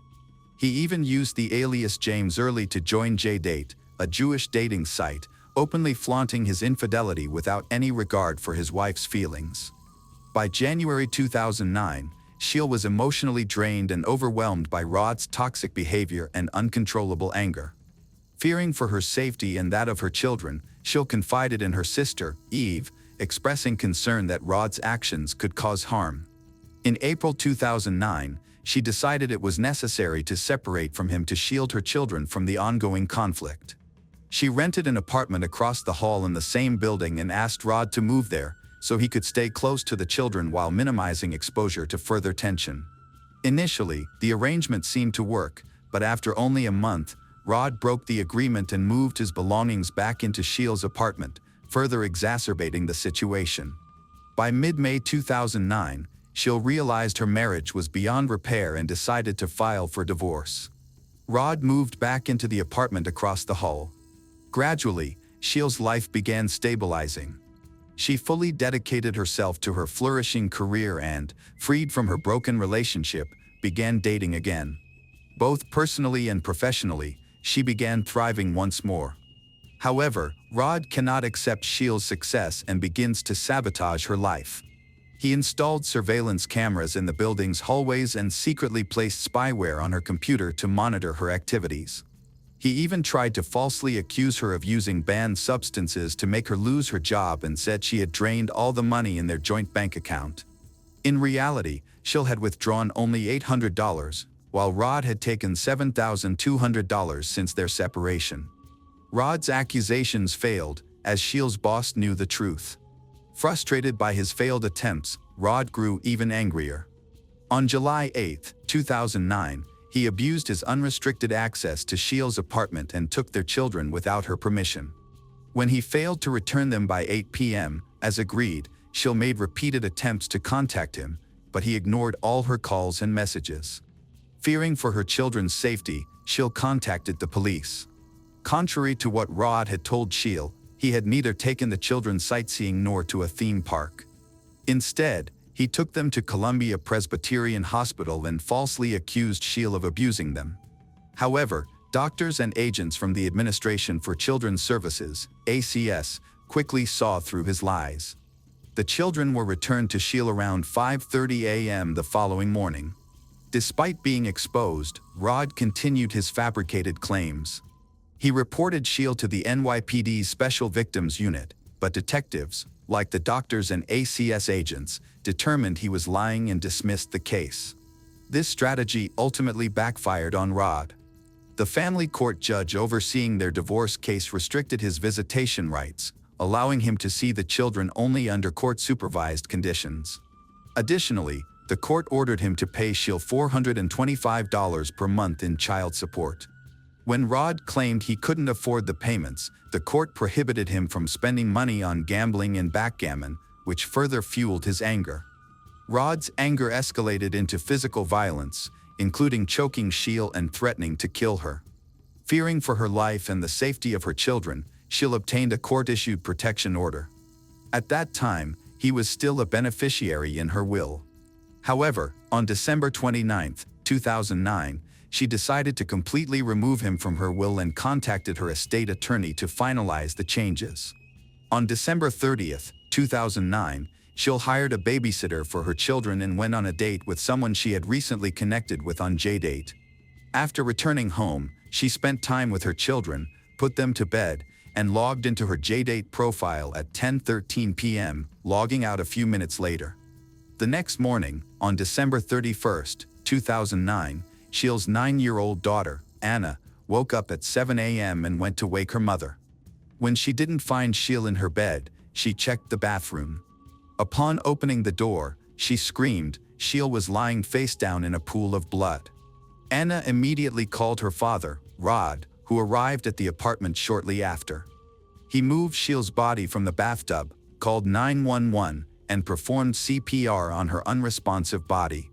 When police arrived at the scene, first responders informed them that Shell's body had been found in the rear bathroom of the apartment. Investigators soon arrived as well. Rod claimed that Shell must have slipped while taking an early morning shower and hit her head on the bathtub. He pointed to a cabinet above the tub with partially broken hinges as evidence of an accidental fall. Initially, investigators believed it was a tragic accident. They briefly questioned both Anna and Rod before concluding their investigation and informing Shell's family of her death. After returning to his office, Detective Rottermel reviewed the details of the crime scene. Although the initial evidence pointed to Shell's death being an accident, he suspected something was amiss. Several observations from that morning did not align with Rod's explanation of a slip-and-fall incident. For instance, the position of Shields' body and the angle of the detached cabinet door didn't match the narrative. Additionally, Shield had visible bruises and scratches on her face, lips, and right arm, which seemed unusual for someone who had simply gone to the bathroom for a shower. To investigate further, Roddermel delved into Shields' activities from the prior evening, uncovering a key detail that raised questions. The day before her death, Shield had undergone a keratin hair treatment and was instructed not to wash her hair for 72 hours. This prompted Detective Roddermel to question why Shield would take a bath when she wasn't supposed to wet her hair. Another inconsistency was Rod's claim that he had pulled Shields' body out of blood-stained water, yet his shirt appeared to be completely clean when he recounted this to the police. Despite these observations, Roddermel chose to wait for Shields' autopsy results before proceeding with a full forensic investigation of the crime scene. However, an autopsy was not performed because Shields' family objected on religious grounds. Without further evidence, Roddermel's investigation stalled, and the case was eventually closed. News of Shields' death shocked everyone close to her. However, like Detective Roddermel, many of her family members and friends have questioned the circumstances surrounding the incident. Shields' sister, Eve, shared that Shield doesn't like to soak in the bathtub and always prefers to take showers. Her friend, Stephanie Goldman, confirmed this and said that she never even took a quick shower. Even after Shields' burial, her family strongly suspected that her ex-husband, Rod, was responsible for her death. These suspicions grew stronger when Shields' estate attorney, Lance Meyer, disclosed a crucial detail. On the day of her death, she had been scheduled to meet with him to remove Rod from her will. This revelation pointed to a clear motive. Rod stood to inherit $5.2 million if Shield died while his name remained in the will. Armed with this crucial information, Shields' family urged authorities to reopen the case and resume the investigation. Detectives Roddermel and Francis Brennan, the lead investigators in the case, informed the family that the investigation could not proceed further as the case was officially closed. They explained that the only way to reopen it would be to allow an autopsy to be conducted on Shields' body. However, due to the family's religious beliefs, this was initially not an option. After being denied assistance by the police, the family decided to hire private investigator Michael Swain to uncover the truth about Shields' death and Rod's involvement. When Michael visited Shields' apartment, he noticed some peculiar details. The cabinet hinges in the bathroom appeared to have been deliberately loosened, something Shields, who had a slim build, would not have been able to do, even during a fall. Additionally, there was no bath towel in the bathroom, which was a strange detail considering Rod's claim that Shields had gone there to take a bath. 2 months after Shields' death, her family ultimately consented to an autopsy. On March 1, 2010, the authorities obtained a court order for the procedure, and Shields' body was exhumed for examination. The autopsy revealed that her hyoid bone was fractured, a common indication of strangulation. As a result, in April 2010, Shields' cause of death was officially reclassified from an accident to a homicide. However, investigators had to wait 2 more months to secure a search warrant for her apartment. Investigators began questioning individuals who had interacted with Shields in her final hours. One of her friends, Melissa Shields, was the first to be interviewed. Melissa recalled meeting Shields shortly before her death and sensing that something was troubling her. When Melissa asked about it, Shields admitted that she felt her ex-husband, Rod, was following her. When it came time to question Rod, he refused to cooperate. The investigators later examined his emails and phone records from December 30, 2009. They discovered that he had been in contact with Deborah Oles, a married woman from North Carolina who had 3 children and was a Parcheesi player. They had begun an extramarital affair, and she had even traveled to New York to visit him. On the night of Shields' death, Rod played online backgammon with Deborah until 1:03 a.m. At that point, he told her he needed to work on tasks for the Backgammon Federation. However, at 4 a.m., Rod texted Deborah, claiming he had fallen asleep and hadn't completed the work. Surveillance footage showed Rod leaving his apartment building at 4:13 a.m. and returning moments later. Notably, he gave the doorman a Snickers bar, an unusual gesture for a normally unsociable person like him. Shields' estimated time of death was between 1:25 a.m. and 4:25 a.m., coinciding with the window of time Rod was not in contact with Deborah. Investigators interviewed Deborah, but she spoke highly of Rod and provided no evidence linking him to Shields' murder.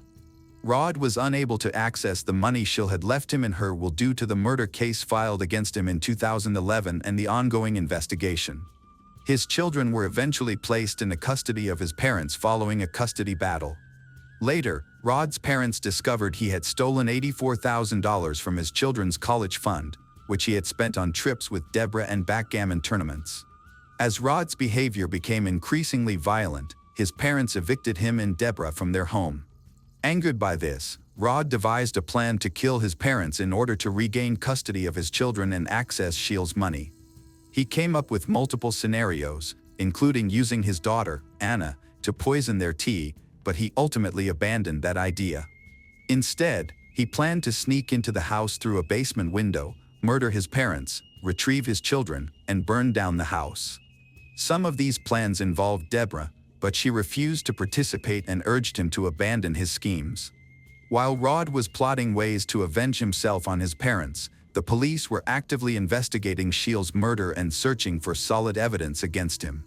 As the investigation progressed, Rod became aware that he was close to being arrested. In a desperate attempt to avoid suspicion, he tried to frame his own daughter, Anna, for Shields' murder. He created a fake email, supposedly written by Anna, confessing to having pushed Shields in the bathroom during an argument, which allegedly led to her death. In the email, he claimed that on the night of Shields' death, Anna had fought with her mother over her mother's romantic relationships. By 2014, Rod's girlfriend, Deborah, had also begun to fear him, leading to the end of their relationship. After the breakup, Deborah contacted the authorities and disclosed everything she knew about Rod's plans. She also provided hard drives with incriminating data from Rod's devices, which implicated him in Shields' murder. Rod Kovlin was arrested on November 1, 2015, just 2 months before the expiration of a 6-year waiting period that would have granted him access to Shields' $5.2 million fortune. Based on Deborah's testimony and other evidence she provided, Rod was officially charged with second-degree murder in 2016. His trial began in 2019 at the Manhattan Supreme Court in New York. During the 8-week trial, a 12-member jury heard witness statements, including one from Patricia Swenson, a former girlfriend of Rod's.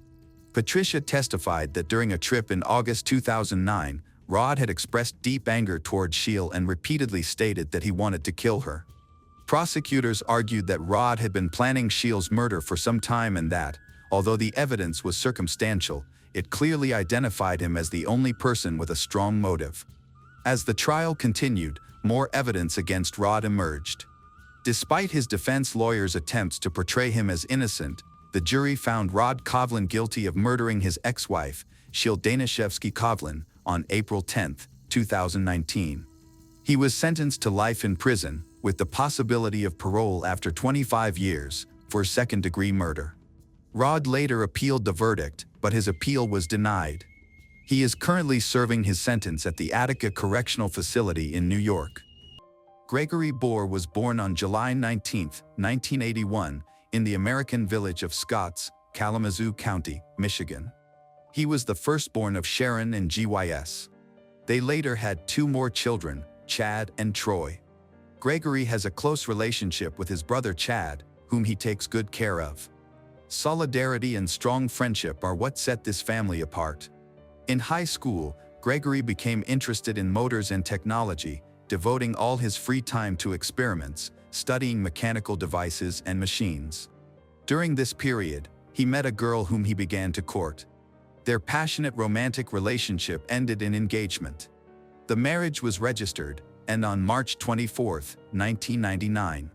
While still very young, they found out they were expecting a child, and then a daughter named Lily was born.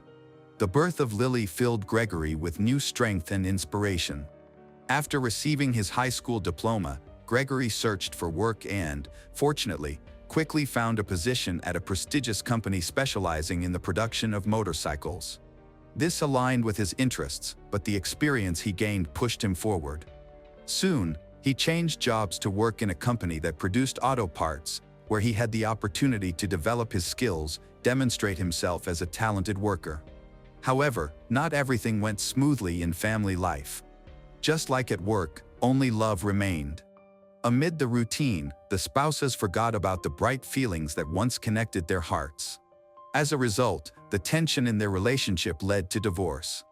Little Lily stayed with her father, and Gregory took on this responsibility without hesitation since his daughter was the meaning of his existence. Gregory remained a bachelor until 2012 when he met Janelle.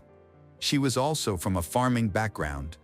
At that time, she worked at the state post office and had previously been married. Both spouses faced difficulties in family life. Initially, these problems seemed insignificant, but over time, they worsened. Ultimately, Janelle accused her husband of violence and abuse, pointing out injuries in the eye area. The statement was accepted, and an investigation began, which led to an unexpected result. It turned out that she had harmed herself solely to accuse her husband of something he had not done. Upon meeting, Janelle and Gregory discovered that, in addition to mutual attraction, they shared common interests, the most significant of which was a love for firearms. Very soon, their trips to the shooting range became one of their favorite activities. They were happy, enjoying each other's company, and the age difference did not bother them at all. Gregory introduced his loved ones to Janelle and made plans for their future together. Nevertheless, as the relationship progressed, his relatives noticed some unpleasant changes. Gregory began to distance himself from his family, while Janelle made no effort to strengthen his ties with his loved ones. In 2012, without warning anyone and maintaining strict confidentiality, they got married in Las Vegas. Following that, they moved with Lily to a house on South 36th Street, Pavilion Township, near Scotts. The spacious basement allowed them to convert it into a room for storing collectible weapons and ammunition. Thanks to the large plot of land next to the house, they could train without going to the shooting range. That same year, their son Jason was born.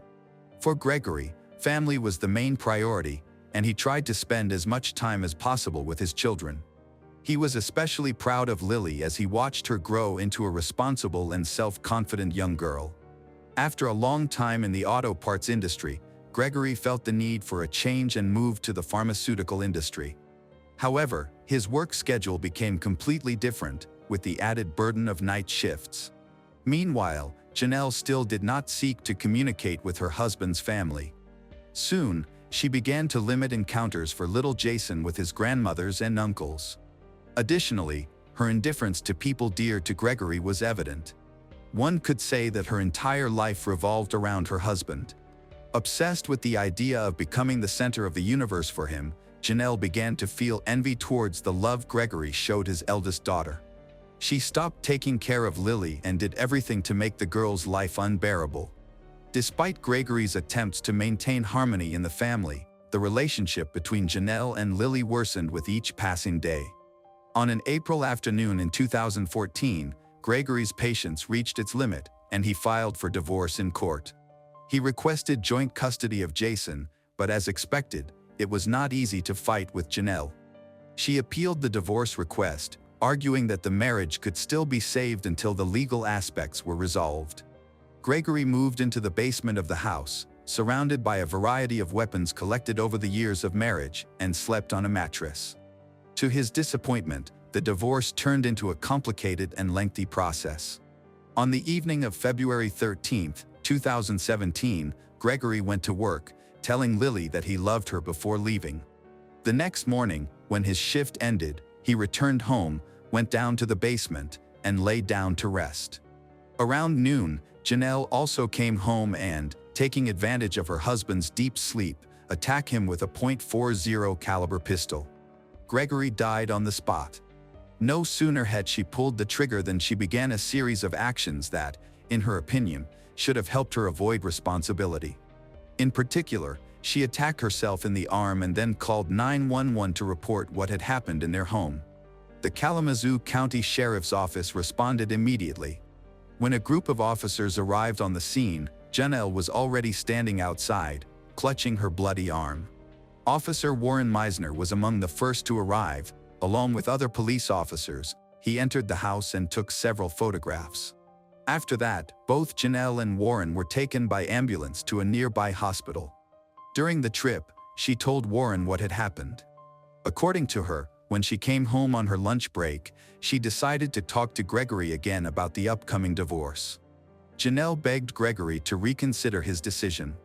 She then claimed that her lawyer was already aware of Gregory's physical and emotional abuse toward her and Jason. Losing his temper, her husband grabbed his gun and fired several times. When Janelle finished her story, Sergeant Warren looked at her thoughtfully, noticing that she had been speaking with striking calmness. The next day, while in the hospital, Janelle testified again, providing more details. This time, she was listened to not only by the warden but also by another officer. Janelle clarified that upon returning home, she immediately began to wash clothes and then went down to the basement to wake up Gregory. In this new version of her story, she added that during their argument, at one point, he turned toward the rack, took a .45 caliber weapon from the shelf, and fired 2 or 3 attacks into the room without a specific target. Janelle decided that he had finally let loose all his rage and felt relief. However, Gregory pulled out a second weapon, looked into her eyes, and at that same moment, Janelle felt a strong blow to the chest. She fell, hit her head, and lost consciousness. When she came to, she saw Gregory lying lifeless, covered with a blanket, with a weapon in his right hand. Janelle also told the agents about the difficult divorce process and reinforced her story with lies, claiming that Gregory had threatened her and hinted that he would take his own life. Initially, this version of events seemed quite logical for the damage, but one of her gestures made him doubt her credibility. Later, Warren told his colleague that he felt she was trying with all her might to convince him of the truth of her story. Thinking more calmly about what had happened, Warren noticed that, as an experienced shooter and owner of such a number of weapons, Gregory could not have missed, especially since his wife was just a few meters away from him. The relatives of Gregory also pondered this oddity. Gregory's daughter Lily was sure that her father could not harm another person and would not abandon her and her younger brother. Meanwhile, a medical examination of Janelle revealed no injury, despite her claims of a blow and subsequent loss of consciousness. Instead, traces of gunpowder were found on her hands, which added to this murky story. Forensic pathologist Brandy Shattuck performed an autopsy on Gregory's body and concluded that the cause of death was a bullet wound to the head, and the injury was certainly inflicted by another person. Having received these results, the investigators decided to return to the crime scene. The task of reconstructing the sequence of events was assigned to Sergeant James Dunlop and a team of technicians from the forensic lab. Armed with their tools, including laser rangefinders and special spray for measuring the trajectory of projectiles, they entered the basement. Considering all the details collected up to this point, James was especially intrigued by the fact that Gregory was right-handed and the bullet entry wound was on the left side of his face. This indicated that the gun had been fired from a distance of approximately 45 centimeters. Therefore, for James, the hypothesis that Gregory had aimed at himself was rejected. If he had used his left hand, he would not have been able to hold the gun in the normal way to achieve the required angle and distance. Then another inconsistency in Janelle's story emerged. She claimed that her husband was on the bed, but the gun was found at a considerable distance from his body. The next step in the investigation was to measure the angles of the bullet trajectories. Only 2 of the 4 bullets found could be accurately traced based on this data. The experts concluded that Gregory's fatal wound was caused by a .40 caliber weapon, with the bullet remaining in his head. The second bullet pierced part of the door and hit one of the walls, raising a cloud of dust that spread in small particles throughout the room. While examining Gregory's body, investigators found these particles on his eyelashes, neck, and hair. In addition, they were above the blood at the scene, indicating that this shot was fired after Gregory's death. Lastly, James could determine that both Janelle and her husband had roughly the same amount of gunpowder residue on their hands.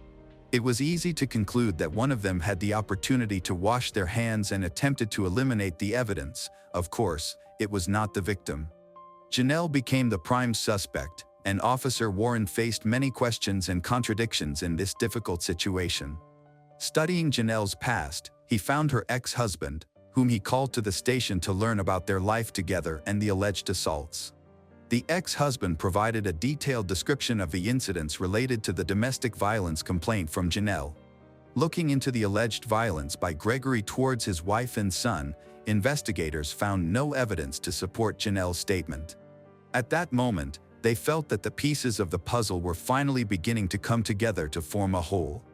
The case against the suspect was now only a matter of time before she was called in for further questioning. However, she stated that her lawyer had advised her not to say anything without his presence. After completing the investigation on March 1, 2017, the Sheriff's Department presented the prosecutor's office and filed a motion to charge Janelle with murder and unlawful use of a firearm. After the appropriate review and approval, on the same day, Janelle was arrested and taken to the Kalamazoo County Jail. On March 2, 2017, the trial was broadcast live from the jail and presided over by District Judge Vincent C. Westra.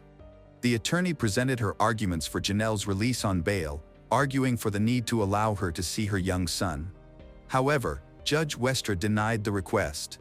On June 9, 2017, Janelle received a summons to appear in court issued. Westra judge decided to initiate criminal proceedings, which greatly pleased Gregory's family. The relatives of Janelle felt that they were one step closer to a fair outcome, but they understood that they would have to be patient because the trial had just begun. Unexpectedly for everyone, Janelle agreed to confess to her guilt, which excluded the option of life imprisonment. However, Gregory's relatives were, of course, dissatisfied. On January 11, 2018, 44-year-old Janelle Bohr took the blame for the murder of her 35-year-old husband, Gregory Bohr.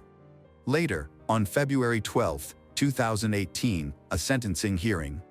In court, Chad spoke about how Janelle deprived her dearest beloved son of his brother. He wished for Janelle to receive the deserved punishment and took the opportunity to talk about the wonderful spiritual qualities of his brother, who was a caring father. Chad said his brother won't be able to see his children graduate from high school, teach his son to ride a bike or walk his daughter down the aisle on her wedding day. Janelle Bohr's defense attorney, Sarisa Montague, said she did not believe her client was a bad person. She said Janelle struggled a lot with why the murder happened, her role in it and the consequences.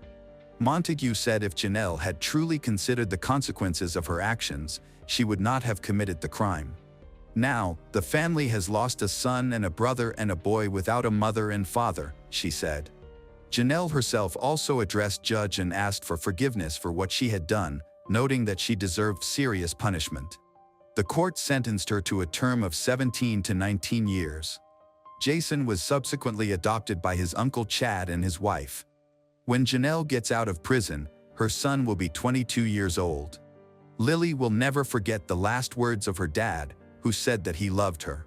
He will always live in the girl's memory and, watching over her from heaven, will become an eternal guardian angel for his children.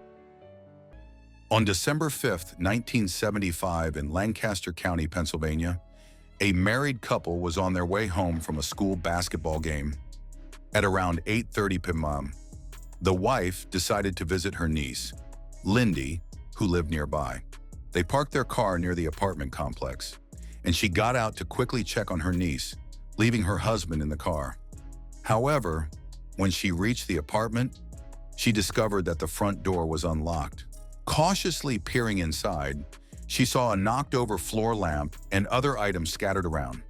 The disarray of the apartment indicated that a fight had occurred.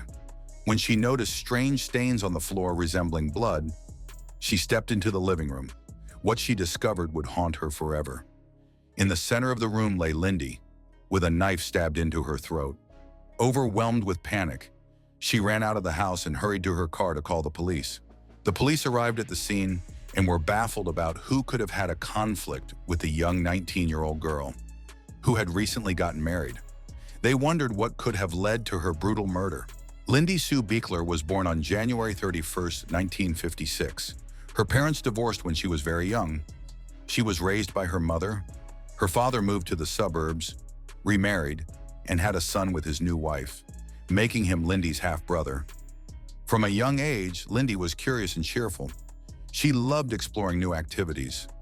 Lindy participated in the Girl Scouts, went hiking, enjoyed boating, and joined different clubs. Lindy was a positive person who made everyone feel good. Her bright smile encouraged others to smile too. Above all, she treasured her family. One of her favorite things to do was curl up on the couch with her mother. In those moments, she felt like the happiest person alive because her mother was not only a caring parent, but also her best friend. Recently, Lindy had been employed at a flower shop, where her boss and co-workers described her as very hardworking, humble, and somewhat shy. However, once they got to know her better, Lindy revealed her fun side. She had a great sense of humor. Despite this, she preferred not to be the center of attention. Lindy married at a young age despite her insecurities. Her husband, Philip Beekler, was 5 years older than her. They first met when Lindy was visiting her sister. They were instantly attracted to each other. On October 19th, the year before the attack, Lindy and Philip tied the knot. The ceremony was officiated by Philip's grandfather, who blessed their union, saying they were perfect for one another. Philip worked part-time as an agent at a car rental company while studying art at Millersville State College. It appeared he was inspired by his parents. His mother owned an art gallery and was deeply passionate about art. Lindy is just 2 months away from turning 20 and has recently begun to embrace adult life as a married woman. Philip and Lindy were happily living together in their small one-bedroom apartment. However, Lindy felt uneasy being home alone. She never felt safe since they moved in. She constantly sensed that someone was watching her through the sliding glass door. Though she couldn't pinpoint anyone specific, overall, she was simply afraid to be alone in the apartment. In January, they planned to move to a new place in Manor Township.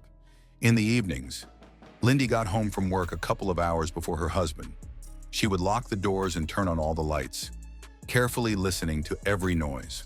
During the investigation of the crime scene, the police found that Lindy had been stabbed 19 times. The attack involved 2 different knives. One knife, which the attacker had brought, was never found, while the other knife came from Lindy's kitchen. This kitchen knife was still in her neck when her aunt discovered her. Lindy's body showed 11 stab wounds to her chest and upper abdomen, 5 to her back, and 3 to her neck. One of the stabs had pierced the carotid artery, causing her to bleed to death. Experts noted that Lindy had defensive wounds on her hands, suggesting she fought fiercely for her life until the very end. The apartment was in chaos, with blood everywhere. It appeared that, after finishing her shift at the flower shop, Lindy had stopped to buy groceries, as bags of food were left on the kitchen table, still unpacked. This indicates that the attack occurred right after she returned home. Several pieces of evidence were collected at the crime scene. A shoe print, likely size 10 or 11, was discovered on the kitchen floor. This print suggested that the attacker was likely a large, strong man. Another piece of evidence hinted at a possible motive, although Lindy was fully clothed when found. Detectives suspected she had been abused. Male fluid was discovered on her underwear, which could provide the perpetrator's DNA. However, in 1975, forensic capabilities were limited. Experts could only identify the attacker's blood type and compare it with that of a suspect, but they needed to identify a suspect first. Unfortunately, that was where the evidence trail ended. The police also lacked the perpetrator's fingerprints, as the knife handle found in Lindy's throat was wrapped in a kitchen towel. The news of Lindy's tragic death devastated her family.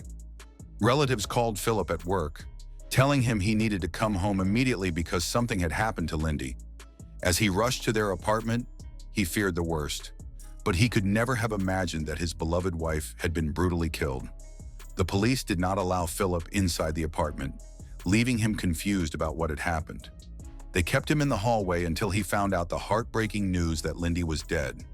Seeing how pale he became, medics gave him a sedative, and the police took him to his mother's house. For about 4 days, Philip felt lost. He couldn't tell whether it was day or night or how much time had passed since the tragedy. He had to sit and wait for answers while the police continued their investigation. Detectives interviewed her co-workers and employer, and none of them noticed anything unusual about her behavior. Lindy went to work at the flower shop in a good mood. That day, she did not appear anxious or scared. There were no dissatisfied customers. Everything was completely normal. Lindy excitedly shared with her colleagues about the Christmas gift she had prepared for her husband. That evening, she calmly got into her car, waved goodbye to her colleagues, and drove home.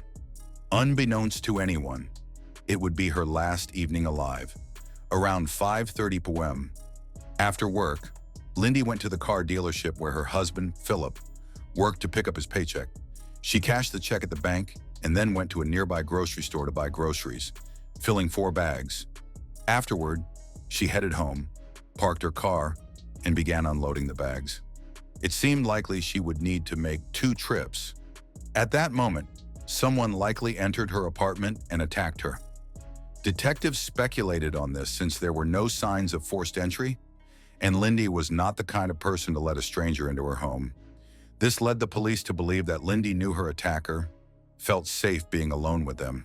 The first person the detectives looked at as a suspect was the victim's husband, Philip. However, the family and friends insisting that Philip and Lindy were a happy couple. Philip deeply loved Lindy and felt incredibly lucky to be dating her. Amazed that someone so beautiful would be interested in him, he said she changed his life for the better by inspiring him to enroll in college and pursue painting. In return, he supported her dream of opening a flower shop. When Lindy was killed, it devastated Philip. He couldn't bear to stay in their apartment, where every corner reminded him of her, so he moved out. Although he had a strong alibi, investigators were slow to clear him as a suspect. Following Lindy's death, Philip felt lost. He wandered the streets for hours, dropped out of college. They had dreamt of finishing their studies, starting a family, and planning their future together. Now, in an instant, all their dreams collapsed, like a sandcastle washed away by the tide.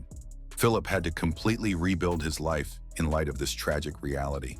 The second suspect in the investigation was Bob, Lindy's direct supervisor. His favorable comments and positive evaluations of Lindy took an unexpected turn. The day before her tragic death, Lindy baked him blueberry muffins for his birthday. Bob spoke so highly of her that police began to question whether he had developed an inappropriate attachment. At 35 years old, single, and without an alibi, Bob caught the attention of the authorities, prompting them to scrutinize him more closely. The pressure became overwhelming, leading him to hire a lawyer to safeguard his privacy. Bob passed a lie detector test and fully cooperated with the police. After clearing both Lindy's husband and Bob as suspects, the police interviewed hundreds of people, including friends, family, and acquaintances. Yet they found no one who might have wanted to harm her. Neighbors were also questioned, but no one reported seeing anything unusual that day. The atmosphere in the apartment complex grew tense as residents began purchasing weapons for protection. While violence in other neighborhoods was concerning, the murder of a young woman next door felt particularly alarming.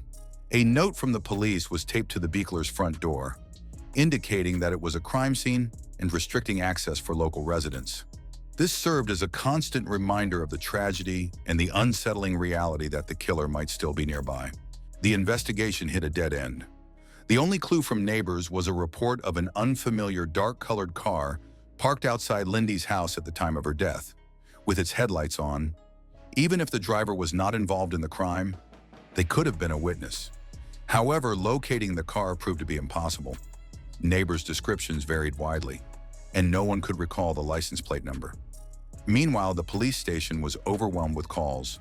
Although some leads seemed promising, none led to concrete answers, forcing investigators to develop their own theories. One theory suggested that Lindy was being stalked by someone who observed her and her husband's routines, waiting for the right moment to attack. It's possible the intruder entered the apartment while Lindy was unloading groceries, or that it was a burglar who planned to steal valuables, but panicked and assaulted her with a knife when she unexpectedly returned. However, the burglary theory was weak because Lindy's purse, containing her jewelry, was still in the apartment. Additionally, the nature of the abuse assault did not align with typical burglar behavior. The police eventually identified an 18-year-old suspect, who was arrested. He was known for committing terrible acts. He had already attacked 4 women, binding them with their own clothing and stabbing them with a screwdriver. In one instance, when a victim attempted to flee, he chased her in his car and tried to run her over. The location and timing of his crimes made the police suspect his involvement in Lindy's attack. However, investigations revealed he was not connected to that incident, as he was at work that day, supported by multiple colleagues. In December 1976, Lindy's family visited her grave to pay their respects. What they found left them in shock. Someone had vandalized the grave. The headstone was covered in knife marks. Pieces of it were scattered nearby, and the rest was splattered with red spray paint. The police took this incident seriously, as they believed the vandal might have also been involved in Lindy's death. The use of a knife suggested the vandal was aware of how Lindy had died, and notably, only her grave had been targeted in the entire cemetery. Since the family had kept the burial location private, it indicated that the vandal had intentionally sought it out, possibly by following family members. Unfortunately, the detectives were unable to identify the culprit. An entire year went by without any answers, leaving Lindy's family in a state of confusion and distress about what happened to her. In the following years, detectives looked into many people who were connected to Lindy's life. They examined her mother's boyfriend, looked into frequent customers of the flower shop, and even explored possible connections to serial killers active in Pennsylvania at that time. In their search for answers, they even consulted psychics. Despite these efforts, the case of Lindy Beekler's death remained unsolved. 25 years after Lindy's tragic death, the lead detective retired, leaving the Lindy case as one of the oldest unsolved cases in Lancaster County. In 2006, the investigation into Lindy's death was transferred to a special group in Pennsylvania that focused on old unsolved cases, utilizing new techniques and perspectives. However, they too were unable to make any progress. Decades after his wife's death, Philip Beekler discovered the DNA analysis techniques used to convict the perpetrator. He believed these methods could also be applied to his wife Lindy's case. In 2019, police applied these techniques to analyze DNA from the crime scene and created a composite sketch of a potential suspect based on the DNA. A computer program produced two portraits. One depicted how the suspect likely appeared at the time of Lindy's attack, and the other showed what the suspect might look like at age 65. While the portraits weren't exact representations, they revealed important details about the suspect, including fair skin, brown eyes, dark hair, and possible distinctive features. Despite this progress, locating the suspect was still difficult. The DNA sample was analyzed by C.C. Moore, a well-known American genetic genealogist. She discovered that the DNA found on the victim's underwear in 1975 was connected to a small town in Italy. Moore invested a lot of time identifying individuals with Italian ancestry who were living in Lancaster County at the time of Lindy's murder. She traced the migration patterns from this small Italian town to Lancaster County, Pennsylvania. After ruling out over 2,000 individuals with similar genetic profiles, she was able to use public records to narrow it down to one suspect. This led her to identify the likely killer, a man named David Sinopoli. Investigators checked the name against existing databases, but found no records. This man had never been noticed by the police before, and his name was not on any suspect lists. However, while reviewing the case files, detectives learned that David lived in the same apartment complex as the Beeklers. To establish his connection to Lindy's death, they needed to obtain David's DNA. On February 11, 2022, David was at Philadelphia International Airport waiting for his flight. To pass the time, he bought coffee, not realizing that police were observing him from afar. After David finished his coffee, he threw the empty cup into a trash bin. An officer then discreetly collected the discarded cup and placed it in a plastic bag for further examination. The cup was sent to a lab for DNA analysis, which revealed a match between the DNA on the cup and the seminal fluid found on Lindy Beekler's underwear, confirming that David Sinopoli had been at the crime scene. Additionally, 2 drops of blood found on her stockings matched his DNA, providing further evidence. Initially, investigators thought the significant amount of blood at the crime scene belonged to the victim. However, they also considered the possibility that the perpetrator had injured himself and left behind traces of his blood. On July 17, 2022, around 7 a.m., police arrived at David's home, a few miles from the site where Lindy was murdered years earlier. He did not resist arrest, but his wife, who had been married to him for 36 years, was completely shocked. They had 3 children and 9 grandchildren, all of whom were unaware that they had been living with a criminal and murderer. Following the tragic murder of 19-year-old Lindy, David had lived quietly for nearly 47 years, never revealing his past and believing he would escape punishment. After David was arrested, Lindy's family had a reason to celebrate. Unfortunately, many family members never got to see justice served. Lindy's father died in 2000, and her mother followed in 2007. Her husband, Philip, was still alive and had remarried around 1990. Even though he hadn't initially planned to, he wanted to honor Lindy's hopes for him by finishing college, attending graduate school, and becoming an artist, which he accomplished. Eventually, he was able to let go of the tragedy and move forward with his life. The day after David's arrest, the police held a press conference announcing that they considered the case of Lindy Beekler's murder closed. Friends and family of David struggled to believe he was involved, thinking there must have been a misunderstanding. However, it's painful to acknowledge that this man evaded consequences for his actions for nearly 50 years, living as if nothing had happened after taking a young woman's future. Years went by, but the police never forgot about the case and continuously worked to solve it. Eventually, justice was served. David Sinopoli was taken into custody without the option for bail. Initially, he strongly denied any connection to Beekler's death, but as the trial date approached, he changed his mind and agreed to a plea deal. On October 19, 2023, 48 years after the crime, David Sinopoli pleaded guilty to third-degree murder, aggravated assault, and burglary. He received a prison sentence of 25 to 50 years. The judge mentioned that considering the defendant's age, this effectively amounted to a life sentence. David never explained why he killed Lindy by brutally stabbing her 19 times and violating her body to fulfill his selfish desires. Lindy and David were neighbors in the same apartment complex, but there is no evidence that they ever interacted prior to the crime. This leaves the true motives behind his actions a mystery, even to the police. It's possible that David was strongly attracted to her and eventually succumbed to his hidden urges. His primal instincts took over, which is why he is now in prison.